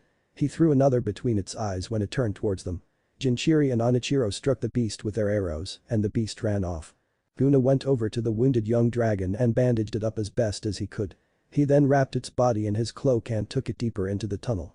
Jinchiri and Onichiro followed, unsure of what else to do, and asked how Kuna knew the way. Kuna simply said, "The dragon told me." The ways into the tunnel, they found a wide and enormous underground cavern, filled with hundreds of dragons and stones alight with their flames. Jinchiri readied an arrow, and Onichiro stood ready to grab his knife. Kuna simply stepped forward holding the young dragon and carried it deeper into the cavern of dragons. He walked down the stacked stones like a staircase to the center of the cavern below, with Jinchiri and Onichiro behind him. Kuna found himself kneeling in front of the lead dragon and his mate's nest. Never letting his smile fall from his face, Kuna set the young dragon down in the nest, stood up, bowed to the lead dragon, and left with Jinchiri and Onichiro. 2 weeks later, when the tribe of nomads were ready to leave the mountains for another area, the lead dragon, along with his mate, young, and less than a third of the dragons seen in the cavern behind him, appeared, saying he wanted to thank the 3 warriors who saved one of his young. The lead dragon, known as Kumaki, gave the 3 boys his blood so that they, their offspring, and future descendants for Vermore, would have dragon traits. They would all be known as Ryknoko dragon children. Though the 3 boys had been given blood from the same dragon, they gained different traits because of the people they were. Some traits, such as the senses, were equal among them. It was the more noticeable traits that were different. And so, though they were still part of the same tribe, they were divided into 3 clans. Jinchuri's would be the clan of Rykchie Dragon Wisdom, with the gift of Rykgan Dragon Eye. Onichiro's would be the clan of Rykboti Dragon Body, with the gift of Rykhi Dragon Skin. And Kuna's would be the clan of Rykshizm Dragon Heart. The Rikshis had many dragon eyes. That means that they could see anything in any point of view of any type of dragon they choose. If they wanted to see things like a certain dragon, they could. The Rikbotis had a similar gift, except it was their skin and body shape they could change rather than their eyes. But the Rikshansms were given many gifts, a certain pair of eyes, a certain type of skin, certain talents the other two didn't have, such as healing. Rikshansms have a healing power stronger than any medical jutsu you can imagine. Complete regeneration. Regeneration only works for the Rikshansms themselves, but the Rikshansms can heal most others' injuries with just a touch. That explains what happened with Ibit's egg. Naruto thought to himself. With his departure, Kumaki told the tribe of nomads a prophecy legend says that in a time of great peril, greater than any other the world has seen, a hero, one of which born into one of the Rignoko clans, will rise. This hero will be the savior of saviors, with a strength all his own. This hero would be the Ryksmzokujin Dragonair. Naruto stiffened. Both Kakashi and Sen noticed this, but neither made a comment. The Riksmzokujin will be the most powerful warrior ever born of Rignoko blood, and he will use that power when it's needed, and that's the story of your bloodline. Wow, Naruto choked back a gasp, but couldn't help feeling breathless. Wait, so where are the other Rikshansms and Rignoko clans? What about the Uzumakis? I mean, I know mom's dead, but what about the rest of my family? Kakashi was hesitant to answer until he saw Naruto's expression. The boy desperately needed to know. The only things he knew about either of his parents were the things that everybody else already knew. Who they were and their accomplishments. Naruto and a handful of others close to Minato and Kushina were the only ones who knew they were married and had a baby. Kakashi gave a deep and heavy sigh before nodding. For several years, after the prophecy was told, the nomad tribe traveled as they always did. They settled for rest near the Whirlpool village and planned to remain there for 2 months. In that 2 months, something happened, something that made Kuna have to choose between traveling with his tribe, as always, or leaving it and staying in Whirlpool while taking a new name. He chose the later. What? Naruto exclaimed. He couldn't believe one of his ancestors just up and left his precious people. What could have happened that made him want to do that? He fell in love. Kakashi answered, smiling behind his mask in amusement. Naruto's mind went blank at that, trying to process what Kakashi just told him, blinking a couple of times before a flush rose to his cheeks. Oh. He fell in love, Kakashi continued, and his tribe wished him all the best. Some even went with Kuna to stay in the Whirlpool village. The Rikshansm clan became the Uzumaki clan in honor of the village and the dragon who gave Kuna his gifts and flourished in Whirlpool, but about 30 years ago Whirlpool was attacked and many of its villagers were killed. Only a few managed to survive. Among the few was a single Uzumaki, Kushina. Your mother Naruto is our allies, they came to live in Konoha and so they did. Those that didn't decided to go to different territories and start anew. I'm sure you know plenty about your mother bingo bookwise and such, but she was a lot like you. While she was realistic, she always had something to smile about. Especially when she and your dad found out she was pregnant. She was strong, but her body was weak when she was giving birth to you. She was the stress of the Kyuubi attack was too much, but she refused, absolutely refused, to die until you were brought into this world. She was only able to hold you for a few minutes, but telling you she loved you and holding you, even for such a short amount of time, was enough for her to pass on with a smile on her face. Naruto bit his bottom lip hard, nearly making it bleed, to keep his tears from falling. Just when he thought the flood building up behind his squeezed shut eyes would pour down his face, Sen licked them away. Giving a sniff, Naruto rubbed away what was left of his shame with his sleeve. It was one thing to assume your parents loved you when you never met them and hope that the assumption was accurate. It was another to have it confirmed that not only they loved you, but they fought so hard with their life to have you. Do you remember the bell test when you broke my nose and didn't even seem to realize how you did it? Kakashi asked a few minutes after he was sure Naruto had calmed down. Yeah. Naruto said with a nod. That was part of your bloodline. That taijutsu, that movement of your whole body acting on pure reflex. It can't be taught, but from what I could tell from your self-training earlier, is that you unknowingly mixed your bloodline's body technique with other forms of ken and taijutsu in a way, so it can be taught. By Sparrow style. Kakashi nodded. Rignoko style cannot be taught to someone outside the clan, simply because they're not born with the dragon senses and other dragon-like qualities it requires. It can't be taught at all. It's not a taijutsu that can be learned. It's all to do with the dragon blood in your veins. The reflexive movements can't be taught just the same. And if someone ever wanted to at least learn your Sparrow style, they would have to have speed like you with all of your weight seals released. Naruto gave a low whistle. Wait, does that mean that Sharingan can't copy either of my bloodline Taijutsu or Sparrow style? Right. Yes. Naruto said, punching the air with both fists in glee. Kakashi chuckled. So, you want to see how much of your bloodline is active? You sure? Naruto questioned. I wouldn't have asked if I wasn't. Okay.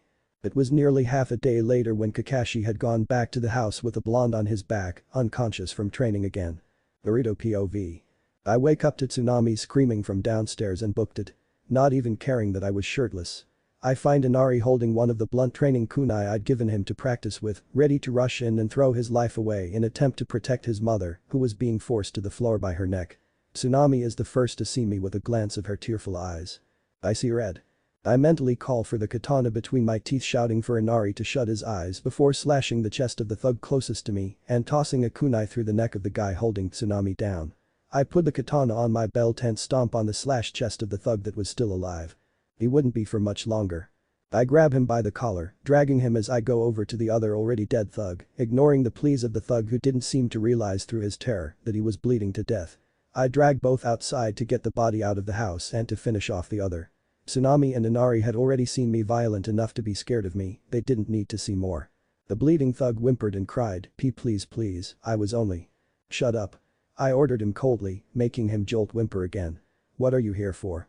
DG Gato ordered us to bring the bridge builder's daughter T2. I press my heel into the slash, making the thug shout in pain. To what? I growled, having an idea of what and not liking it. Ah. T2 play with. He wanted to have his fun with her, then give her to us to use to show the bridge builder that if Gato couldn't get to him, he'd get to his family. Now please. His pleas for his life were cut off with another slash of my katana, only this time, it was at his throat. I was beyond pissed. I was gonna kill Gato if it was the last thing I did. I turned, putting the katana back on my belt, only to freeze when I see Tsunami and Inari in the doorway. Looks like they saw me being violent anyway. They at the bridge? I asked, not looking her in the eye. Tsunami only nodded, staring at me with a look I couldn't recognize. I give her my own nod and hurry past her to go upstairs to get my things. I slip on my fishnet shirt and red ghost kanji hoodie over my head before grabbing my gear with haste. Naruto. I pause in movement a moment before buckling my tonfa belt and turn to Inari standing in the doorway, staring up at me. I give a light sigh and smile as I go over and kneel down to his height. You did good, Inari. I tell him, putting a hand on his shoulder. I'm glad you tried to protect your mother, but it's not a good idea to completely throw your life away anytime there's danger. Part of being a ninja is knowing when you need help. You're a smart kid and fast learner, but that doesn't mean you should try and handle dangerous situations you're not sure you're ready for on your own. Okay? Inari nodded. Okay. Good. Now I got to go help my team. If Gato sent thugs here, then there's no doubt in my mind there will be more trouble waiting for them at the bridge. You watch out for your mom, K. Inari nodded determinedly.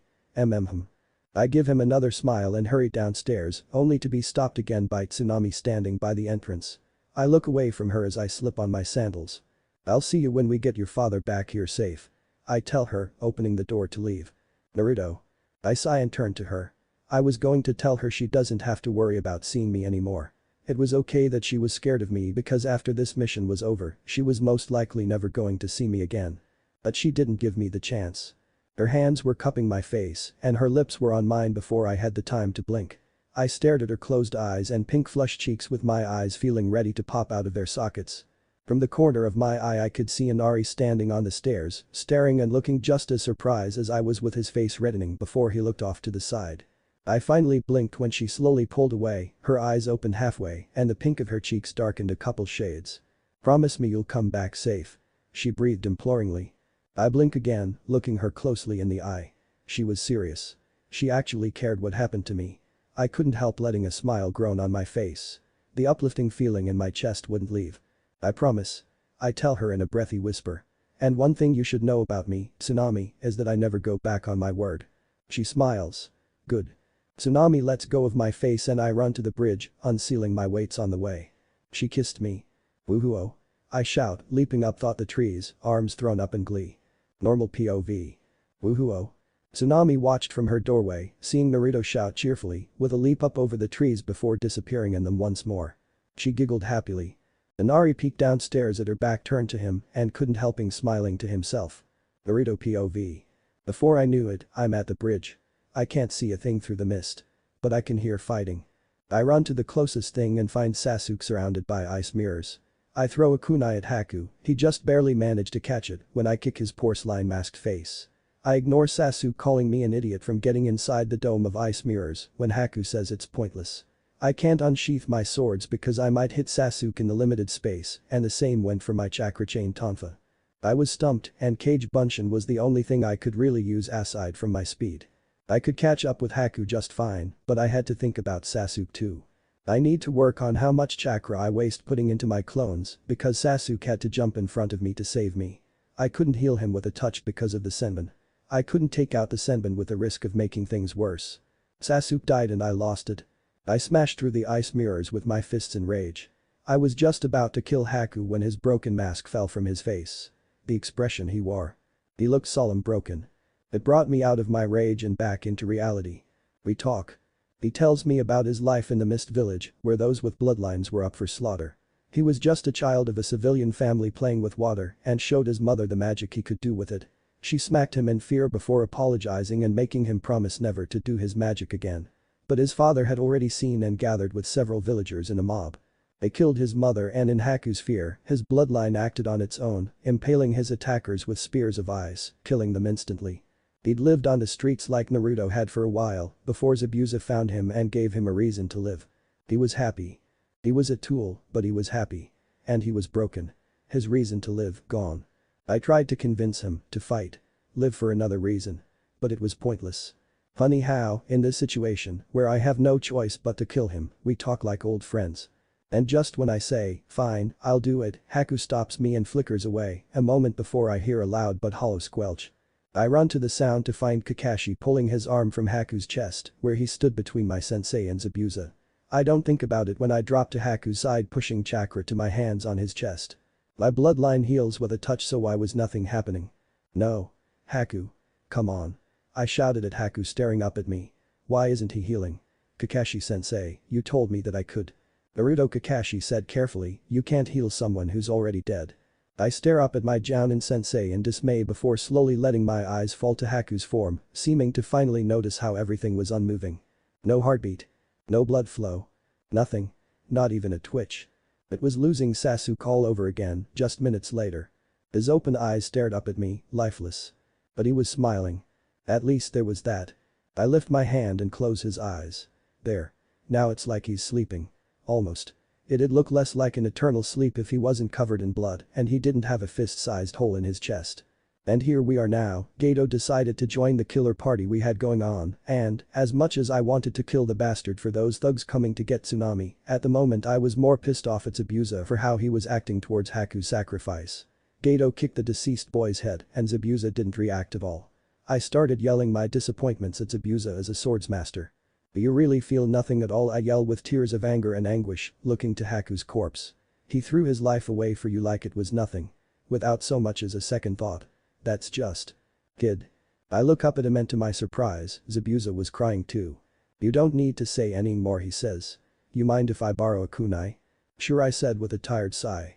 Zabuza shredded the bandages covering his face with his teeth that were filed to a sharp point since his arms were hanging useless at his sides after his battle with Kakashi. With all the fight he still had left in him, Zabuza fought like 10 angry men, with that single kunai between his teeth, and completely tore through Gato's hired ninja and mercenaries, getting several of their weapons in the back along the way, but didn't stop until Gato's head was separated from his shoulders. As much as I wanted to kill Gato myself, Zabuza seemed more entitled to do so. I could accept that. Naruto, Sasuke's alive. I hear Sakura shout. I look over in surprise to see for myself and there he is. Looking almost like a hedgehog, but otherwise fine. Indeed, Haku was too kind. But just when my dark mood lightens, it turns black again when Gato's hired help starts making threats on the village. It gets worse when those threats become a talk of please defiling the women, and I instantly remember Gato's plans for Tsunami. Kakashi-sensei, you got any chakra left? I asked him tonelessly. Nope. He said flatly. I'll be right back then. I said, tightening my headband over my hair. I unsheathed my 3 katana as I approached the enemy ninja and mercs, gaining their laughs just before I swung my left and right katana, launching the strike, cutting the first 3.5 lines of ninja and merc, and leaving one person standing from each line to live, rather than all of them, as a warning, shutting up the rest behind them. An arrow hits the ground in front of them. I look over my shoulder and see Inari with over half the village standing behind him, all of them carrying anything that could be used as a weapon. I turn back to the current enemy. No words were said before they ran screaming. I glare at them, said it all. Leave, or I'll kill you too. The villagers cheer and, by Zabuza's request, Kakashi brought him over to Haku. Just then, it began to snow. Hey kid, Zabuza called me over. He sounded tired. Not surprising. There's one more thing I want you to do for me. Sure, I tell him. I want you to wield my sword, KUBIKIRIBMCHM decapitating carving knife, from this day on. He says before coughing up blood. What? But. Listen kid, cough, that ain't the kind of sword that should be even allowed to sit and rust away as a grave marker, you get me? I look him in the eye for a couple passing moments and sigh. I wasn't going to win this argument. Yeah. I got you. I'll do it. Thanks. And he was gone. A few hours later, with the sky turning pink and orange due to the setting sun, my team and I had just finished burying Haku and Zabuza. They lay side by side like they had on the bridge during Zabuza's final moments, just on the outskirts of the wave village with wooden posts, Haku's broken mask, and Zabuza's headband marking their graves. A day and a half of construction later, there I am with my team standing on the finished bridge with Zabuza's blade strapped to my back, as promised, ready to leave for home. Inari looked ready to cry as I hand him a few scrolls. Nothing big, just basic Ninja Academy stuff and some weights and a book on weapons he might consider using. I will be back, Inari. I promise. I gotta see how strong you've gotten while I was away, don't I? Inari sniffled and nodded. I looked at Tsunami and we both flushed pink, turning our heads turned to the side, smiling, but still kept eye contact. We all said another goodbye and Team 7 left wave. Look after them for me. Will you, Sen? I thought. I will. She answered. Whoa. Dragon telepathy. Didn't know I could do that, oh well. You learn something new every day. The day and a half it took to travel was pretty bland, but when we got back, I was in for a surprise. Team 7 stood in the HOKAGE's office, Kakashi giving his report, as well as handing over a copy of the report in a scroll, and a message from Tazuna to the old man. After Hokage Jiji started reading it, he starts laughing, before dismissing my teammates, but having Kakashi and I stay behind. It seems they see you as quite the hero, Naruto. Old man Hokage said with an amused smile. Huh? I question.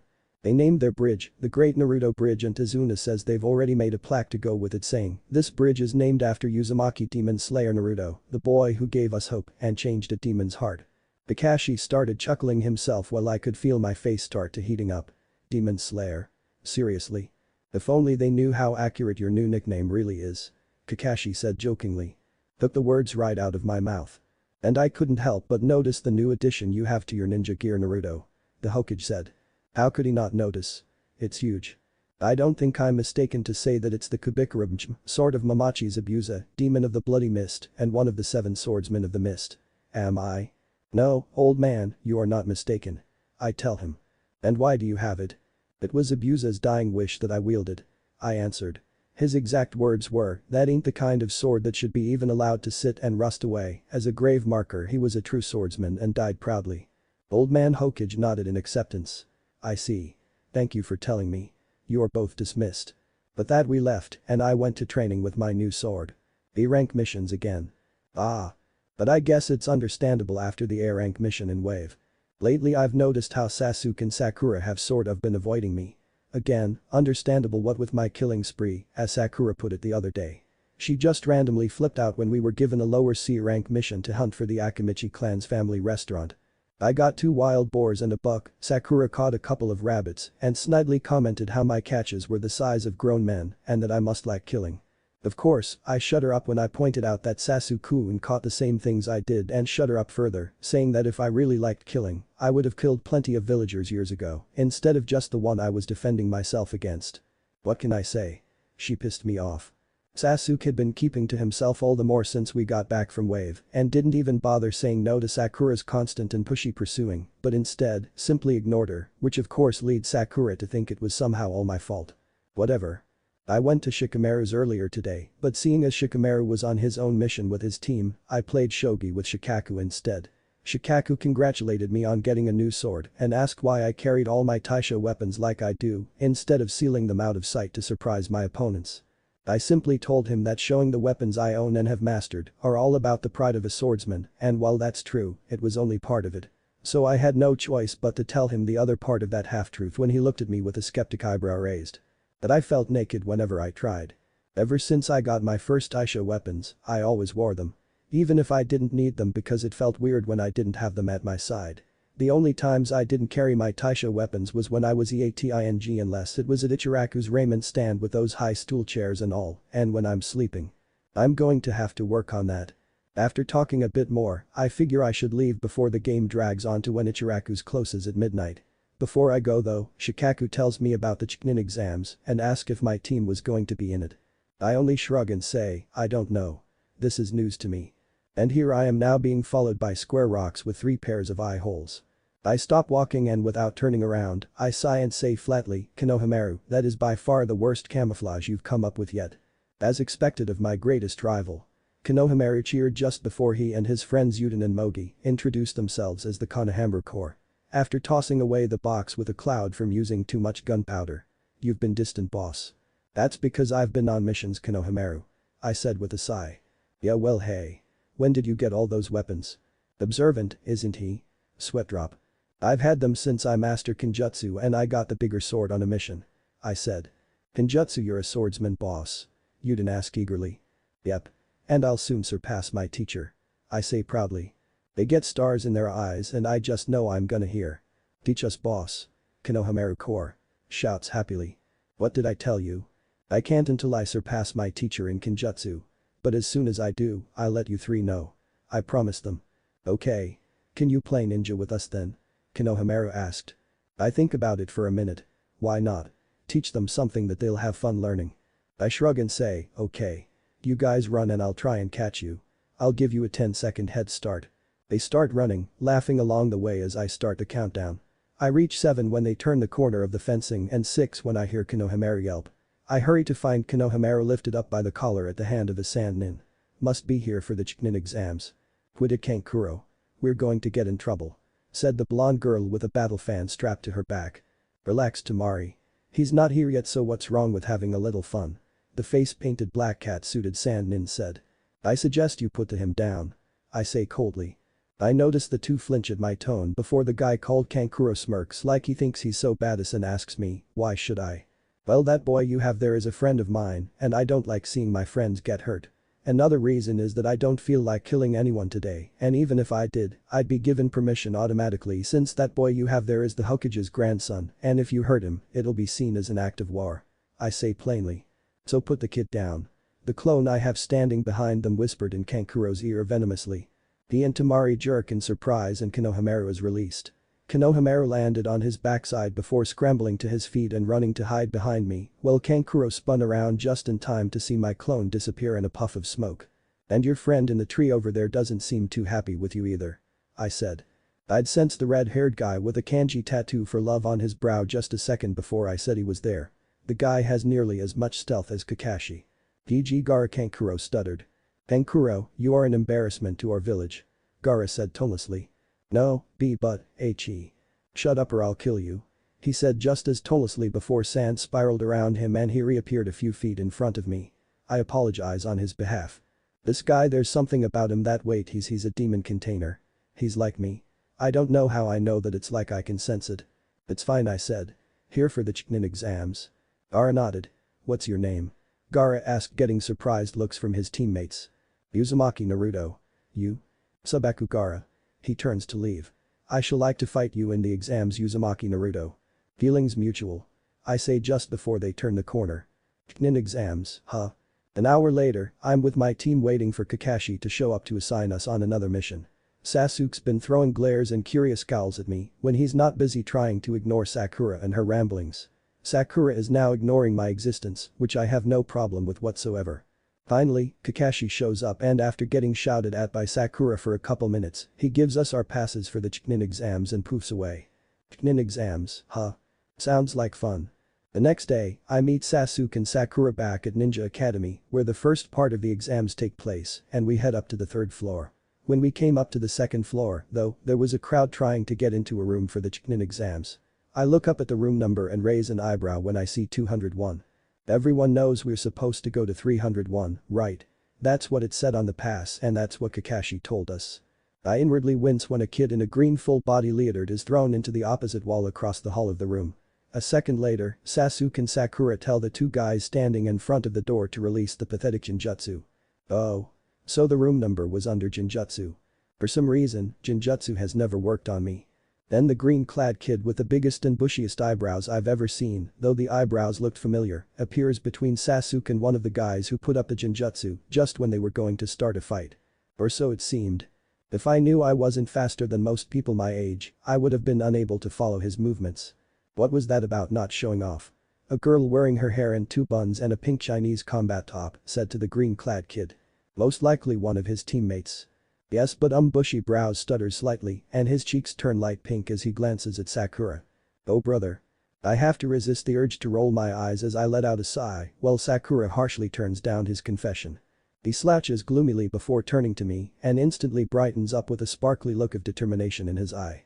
Uzumaki Naruto, my rival. He said pointing a finger at me. Wah? It is true, what you said, that you are no longer the orange rocket as you once were before. He continues, not noticing my confusion and that of my teammates as well as his. And you have acquired weapons since our last meeting and have no doubt grown faster in the last month.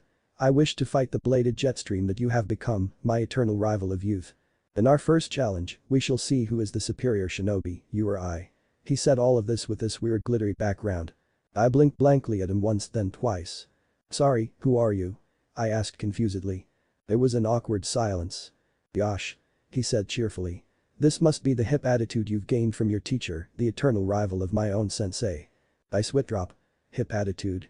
What's bushy brows talking about? No, seriously, who are you? I ask again. Is that the Kubikurumch the girl a pair of hair buns exclaimed pointing at Zabuza's blade on my back before clearing her throat to calm herself down. No. I must be mistaken. No. You're not. I told her. I'm not. She questioned. Then why and how do you have one of swords of the seven swordsmen of the mist? Zabuza left it to me when he died. I answered. Lamachi Zabuza is dead? She asked surprised. I only nod. Uzumaki Naruto, have you truly forgotten becoming my eternal rival? Bushy brows asked with his shoulders slouched in disappointment. It was last month at midnight when Guy-sensei and I were walking through Konoha on our index fingers where I saw you clad in orange and weaponless and swore to make you my eternal rival, where you announced you wouldn't be orange clad much longer and that the weight seals you wore carried 1600 more than I. I see Sasuke and Sakura switch from look at me questioningly and looking at Bushy brows likes he's nuts while Bushy brows teammate stared at me in surprise. Okay, hold on and let me think. I told Bushy brows. I take hold of my chin and close my eyes in thought. I was still wearing that suicidal jumpsuit when Bushy brows claims I became his eternal rival of youth. And it was before I got my Taisho weapons. It was at midnight. When was I walking around at midnight? A second later, my eyes snap open wide when it hits me. Flashback. I'm sleepy Naruto thought going back to his half asleep while standing state. Yosh. Uzumaki Naruto, I wish to start a rivalry with you. Lee announced loudly. We shall provide one another with challenges in our youth to the ends of time. Ai's eyes were starting to water with pride while Naruto unknowingly sealed his fate with his next set of words. Yonha. Sorry, you say something? Naruto asked tiredly. There was silence until Lee shouted, Yosh. My rival has a hip attitude just as my sensei's eternal rival Kakashi. Kakashi sensei? Yon, he's not my sensei yet. Yon, I have to pass my exam first. Did you hear that, Lee? Guy exclaimed cheerfully. Your eternal rival is the student of my eternal rival. Yosh. Eternal rival. Huh. Those are some bushy eyebrows. Flashback end. Hey, wait a minute. I was half asleep standing when you declared that. I said pointing at him accusingly. Yosh. You remember. Bushy brows said with joy. Is he even listening? I challenge you to a short Taijutsu only match Uzumaki Naruto. That would be a no. Sweat drop. I sigh. I accept your challenge, but I'd like to postpone it until after the exams, when we're given more time. Yosh. Understood, Uzumaki Naruto. I shake my head as Bushy brows speeds off with his teammates not very far behind. I ignore the looks my own teammates were giving me and head upstairs. I walk into the classroom, my teammates right behind me and all of a sudden, I feel like all eyes are on me. That is until Ino jumped Sasuke, arms wrapped around him tightly, starting an immediate fight with Sakura. What's with giant sword and multiple weaponry Naruto? Shikamaru asked on the approach with a whistle. The big sword was a gift, while my katana and tonfa were the results of mastering Kenjutsu Shikamaru. Nice to see you too. I said with a half smile he mirrored. Isn't carrying all that tiring? Choji asked, munching on chips like usual. Have you forgotten my weight seals already? I asked him with an eyebrow raised. Oh yeah. Choji said with a nod. If I didn't know you're completely sane, I'd swear you were crazy. Shikamaru shook his head amused. So you've learned everything Gekko-san has to teach you, huh? How's your Sparrow style so far? I'd like to come up with a few more moves before deeming it finished. At the moment though, I'm stumped. Speaking of sparrows, where's Ibid? Where else? I blew up my bangs and Ibid hopped up out of my hair in surprise before gliding down to my shoulder. Where the hell did a loser like you get all that gear? I look up to see Kiba, Shino, and Hinata approaching as Kiba eyed my Taisho weapons. Taisho weapons shop and a friend. I answer plainly. I see you've completed your training under Gekko-san, Naruto. Shino said with a nod. Congratulations. Thanks Shino. I said with a smile. Looks like the rookie 9 are back together, eh Shikamaru? Troublesome.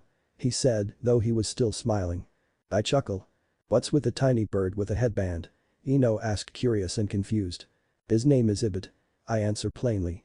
He's a ninja sparrow. The first. And why is he with you? Ino asked more rudely. I found him and took care of him before taking him to Old Man HOKAGE to see if he could be a ninja bird. He's passed his training as a messenger bird and he was put back into my care when I graduated. A ninja bird. That runt. Kiba scoffed. I wouldn't underestimate that little bird if I were you Inuzuka. Sasuke said with a smirk. Oh? And why is that Ichiha? Were you given any mission in capturing that cat, Torich-an? Unfortunately. Kiba grumbled. So what? Did you have to capture Torich-an finding it had a shaved line down its back? Yeah. Kiba said as he and the other rookies assigned that particular mission snickered at the memory. That bird on Naruto's shoulder is the one responsible for that. Sasuke said with a smirk. Huh, no way. Kiba exclaimed. It's true. Sakura nodded, giggling. You guys shouldn't bring so much attention to yourselves.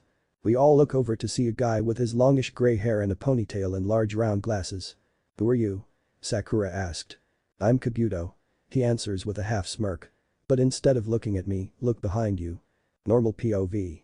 The 9 rookies turn and see all the others in the room for the exam, only to find glares coming from every direction, making most of the 9 break out into a nervous sweat.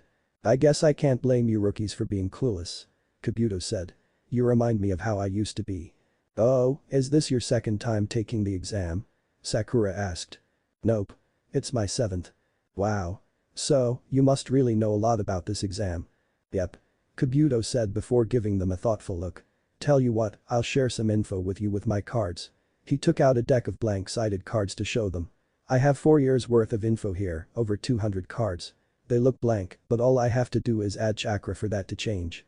Do you have card info on specific individuals? Sasuke asked. Heh. Some guys you're worried about? Kabuto questioned amusedly. Sure. Rock Lee of Leaf and Uzumaki Naruto. The other rookies looked to Sasuke in confusion as to why he would want info on his own teammate, although Sakura looked curious as well. Shikamaru and Shino couldn't really say they were surprised. And Sabakugara. Naruto added in offhandedly. You know their names, should be easy then. Kabuto said in slight disappointment. He kneels down with a deck of cards placed on the floor, concentrating chakra into the blank cards, making words and images appear. First, let's go with the Sandnin. Sabakugara. Mission history, he's completed 8 C rank missions and 1 B rank. Wow, a B rank is a genin since he's from a foreign country. I don't have much info on him, but it seems he returned from all of his missions without so much as a scratch. These words sent faint chills up 8 of the rookies' spines. Naruto smiled to himself. Oh yeah, this'll be fun. Next is Rock Lee. He's just a year older than you guys. Teammates are Hyuga Niji and Taisho Tenten. No wonder she flipped seeing Zabuza's blade. Naruto thought with an amused grin. Completed 20 D rank missions and 12 C rank. His Taijutsu is near Jounin level, though he can't do anything involving ninjutsu or jinjutsu for some odd reason. Like you guys, this is his team's first time in taking the exams. Kabuto placed Lee's card on bottom of the deck with Gaara's and flipped over the next. Lastly, Uzumaki Naruto. Whoa, you sure he's a rookie genin? His skill in Taijutsu and Kenjutsu are average Jounin elite at the very least. Ninjutsu is nearing high Chunin low Jounin. Nothing here for Genjutsu, but it says here he has a natural talent for FUINJUTSU sealing, and that he has a bloodline, but doesn't say what it is. You have a bloodline, Naruto? Sakura asked, surprised. What is it? Sasuke demanded. You never asked, so I never told you guys. Naruto said with a shrug. I'm asking now. Sasuke said. And I'm choosing not to tell you. Before Sasuke or Sakura could bark a retort, Kabuto said, there's more. This kid is already in the bingo books. I'm what for? Naruto exclaimed, snapping his attention back to Kabuto like everyone else had in surprise. On the A rank mission that was misled to be C rank, that was completed, mind you, Uzumaki Naruto gained not only 3 different nicknames, but the sword of Mamachi Zabuza, Demon of the Bloody Mist, as a last request by Zabuza himself. To the people of Wave, Uzumaki is known as Demon Slayer Naruto, to Iwa he is known as Son of the Yellow Flash, due to his likeness to the 4th Hokage, and to the mercenaries he's Sesshomaru of Konoha, due to his merciless and perfect killings of 49 mercenaries and 23 Iwanin all at the same time. With one move he's only 14, and he's already got a flea on side order. The second to ever get such an order after the 4th Hokage. Naruto could only look at the floor, seeing as that was the only place he could look without catching someone's stare. Not ready for the exams, Kakashi mentally scoffed from where he stood outside the exam room. Right. Flashback. This isn't easy, Kakashi, you're rushing things. Haruka said in a lightly scolding tone, trying not to talk to Kakashi as if he were a student. Let them mature a little more. PFFT. Kakashi fought back a chuckle and nearly failed. This is more about Naruto, right? I know you see him as a little brother, Haruka, but just how well do you know Naruto outside the classroom? Have you even seen him or the bingo books lately? What are you talking about? Haruka almost shouted, confused. That reminds me, Lord Hokage said, reaching into one of his desk drawers. Kakashi, I'd like you to deliver this to Naruto when you see him again. He collects them. What? This time Haruka did shout. Kakashi sighed and took the book before looking through the pages for one of the latest entries. When he found it, he held up the open book to Haruka's face. Haruka was about to protest until he actually saw what Kakashi was showing him, to which his eyes slowly widened with each passing second. I still wonder how these people get pictures of the ninja in these books without being noticed, but I guess it'll always just be one of life's greatest mysteries. Kakashi stated casually. Haruka could only stare at the page where he saw not one but 2 pictures of Naruto above his 3 newly acquired nicknames, the little known info on Naruto, and the flea on side order. Next to Naruto's rank as Genin there was a question mark, as if the publishers weren't sure he was really a Genin or confused by his rank. The pictures identifying Naruto were first, a picture of Naruto with demon-like eyes full of rage, his headband tied over his hair, standing somewhat sideways and back facing the camera, all 3 katana drawn with one between his teeth, after just killing the multiple Iwanin and mercenaries with one move. Bodies of which laying several feet from Naruto on an unfinished stone bridge in the picture. The second picture was of a smiling Naruto on the finished bridge after saying goodbye to Tazuna, and the people gathered there with all his weapons sheathed and Kubikurumchim strapped to his back, his headband back on his bicep, and Ibid in his hair. At the bottom of the page was a note to see the updates to Zabuza's page. What? Was all Haruka could say. When you saw Naruto with 3 swords and a pair of tonfa at his waist, did you think it was just for show? Kakashi asked, slipping the book into his weapons pouch. Did you know Naruto has been Gekko Heiatsu's apprentice since he was 4 years old? Or that he's already mastered everything Heiatsu had to teach him and is only a few moves away from surpassing his instructor? Or that he has a talent for Fuinjutsu? It's as easy as reading a book to Naruto. Did you even know that Naruto's first kill was when he was 6 to defend himself? Or that, if he had been graded fairly, Naruto would have graduated from the academy 7 years ago? You mean 6, Kakashi? Guy said seriously, though still surprised. Students are only in the academy for up to 6 years. No, Guy, I mean 7. Kakashi stated firmly. Naruto wouldn't have even needed to go to the academy to become a ninja. But Naruto himself insisted so he could try and make friends his own age, instead of just a bunch of Anbu who some, like me, couldn't even show him their real faces. But Naruto wasn't even given the chance to do that, with all the idiots in this village who can't tell the kunai from the storage scroll it's sealed inside of. Kakashi, that's enough. The old Lord Hokage finally said. Let's get back to the matter of who will be entering their genin teams in this year's CHUNIN exams. End of flash.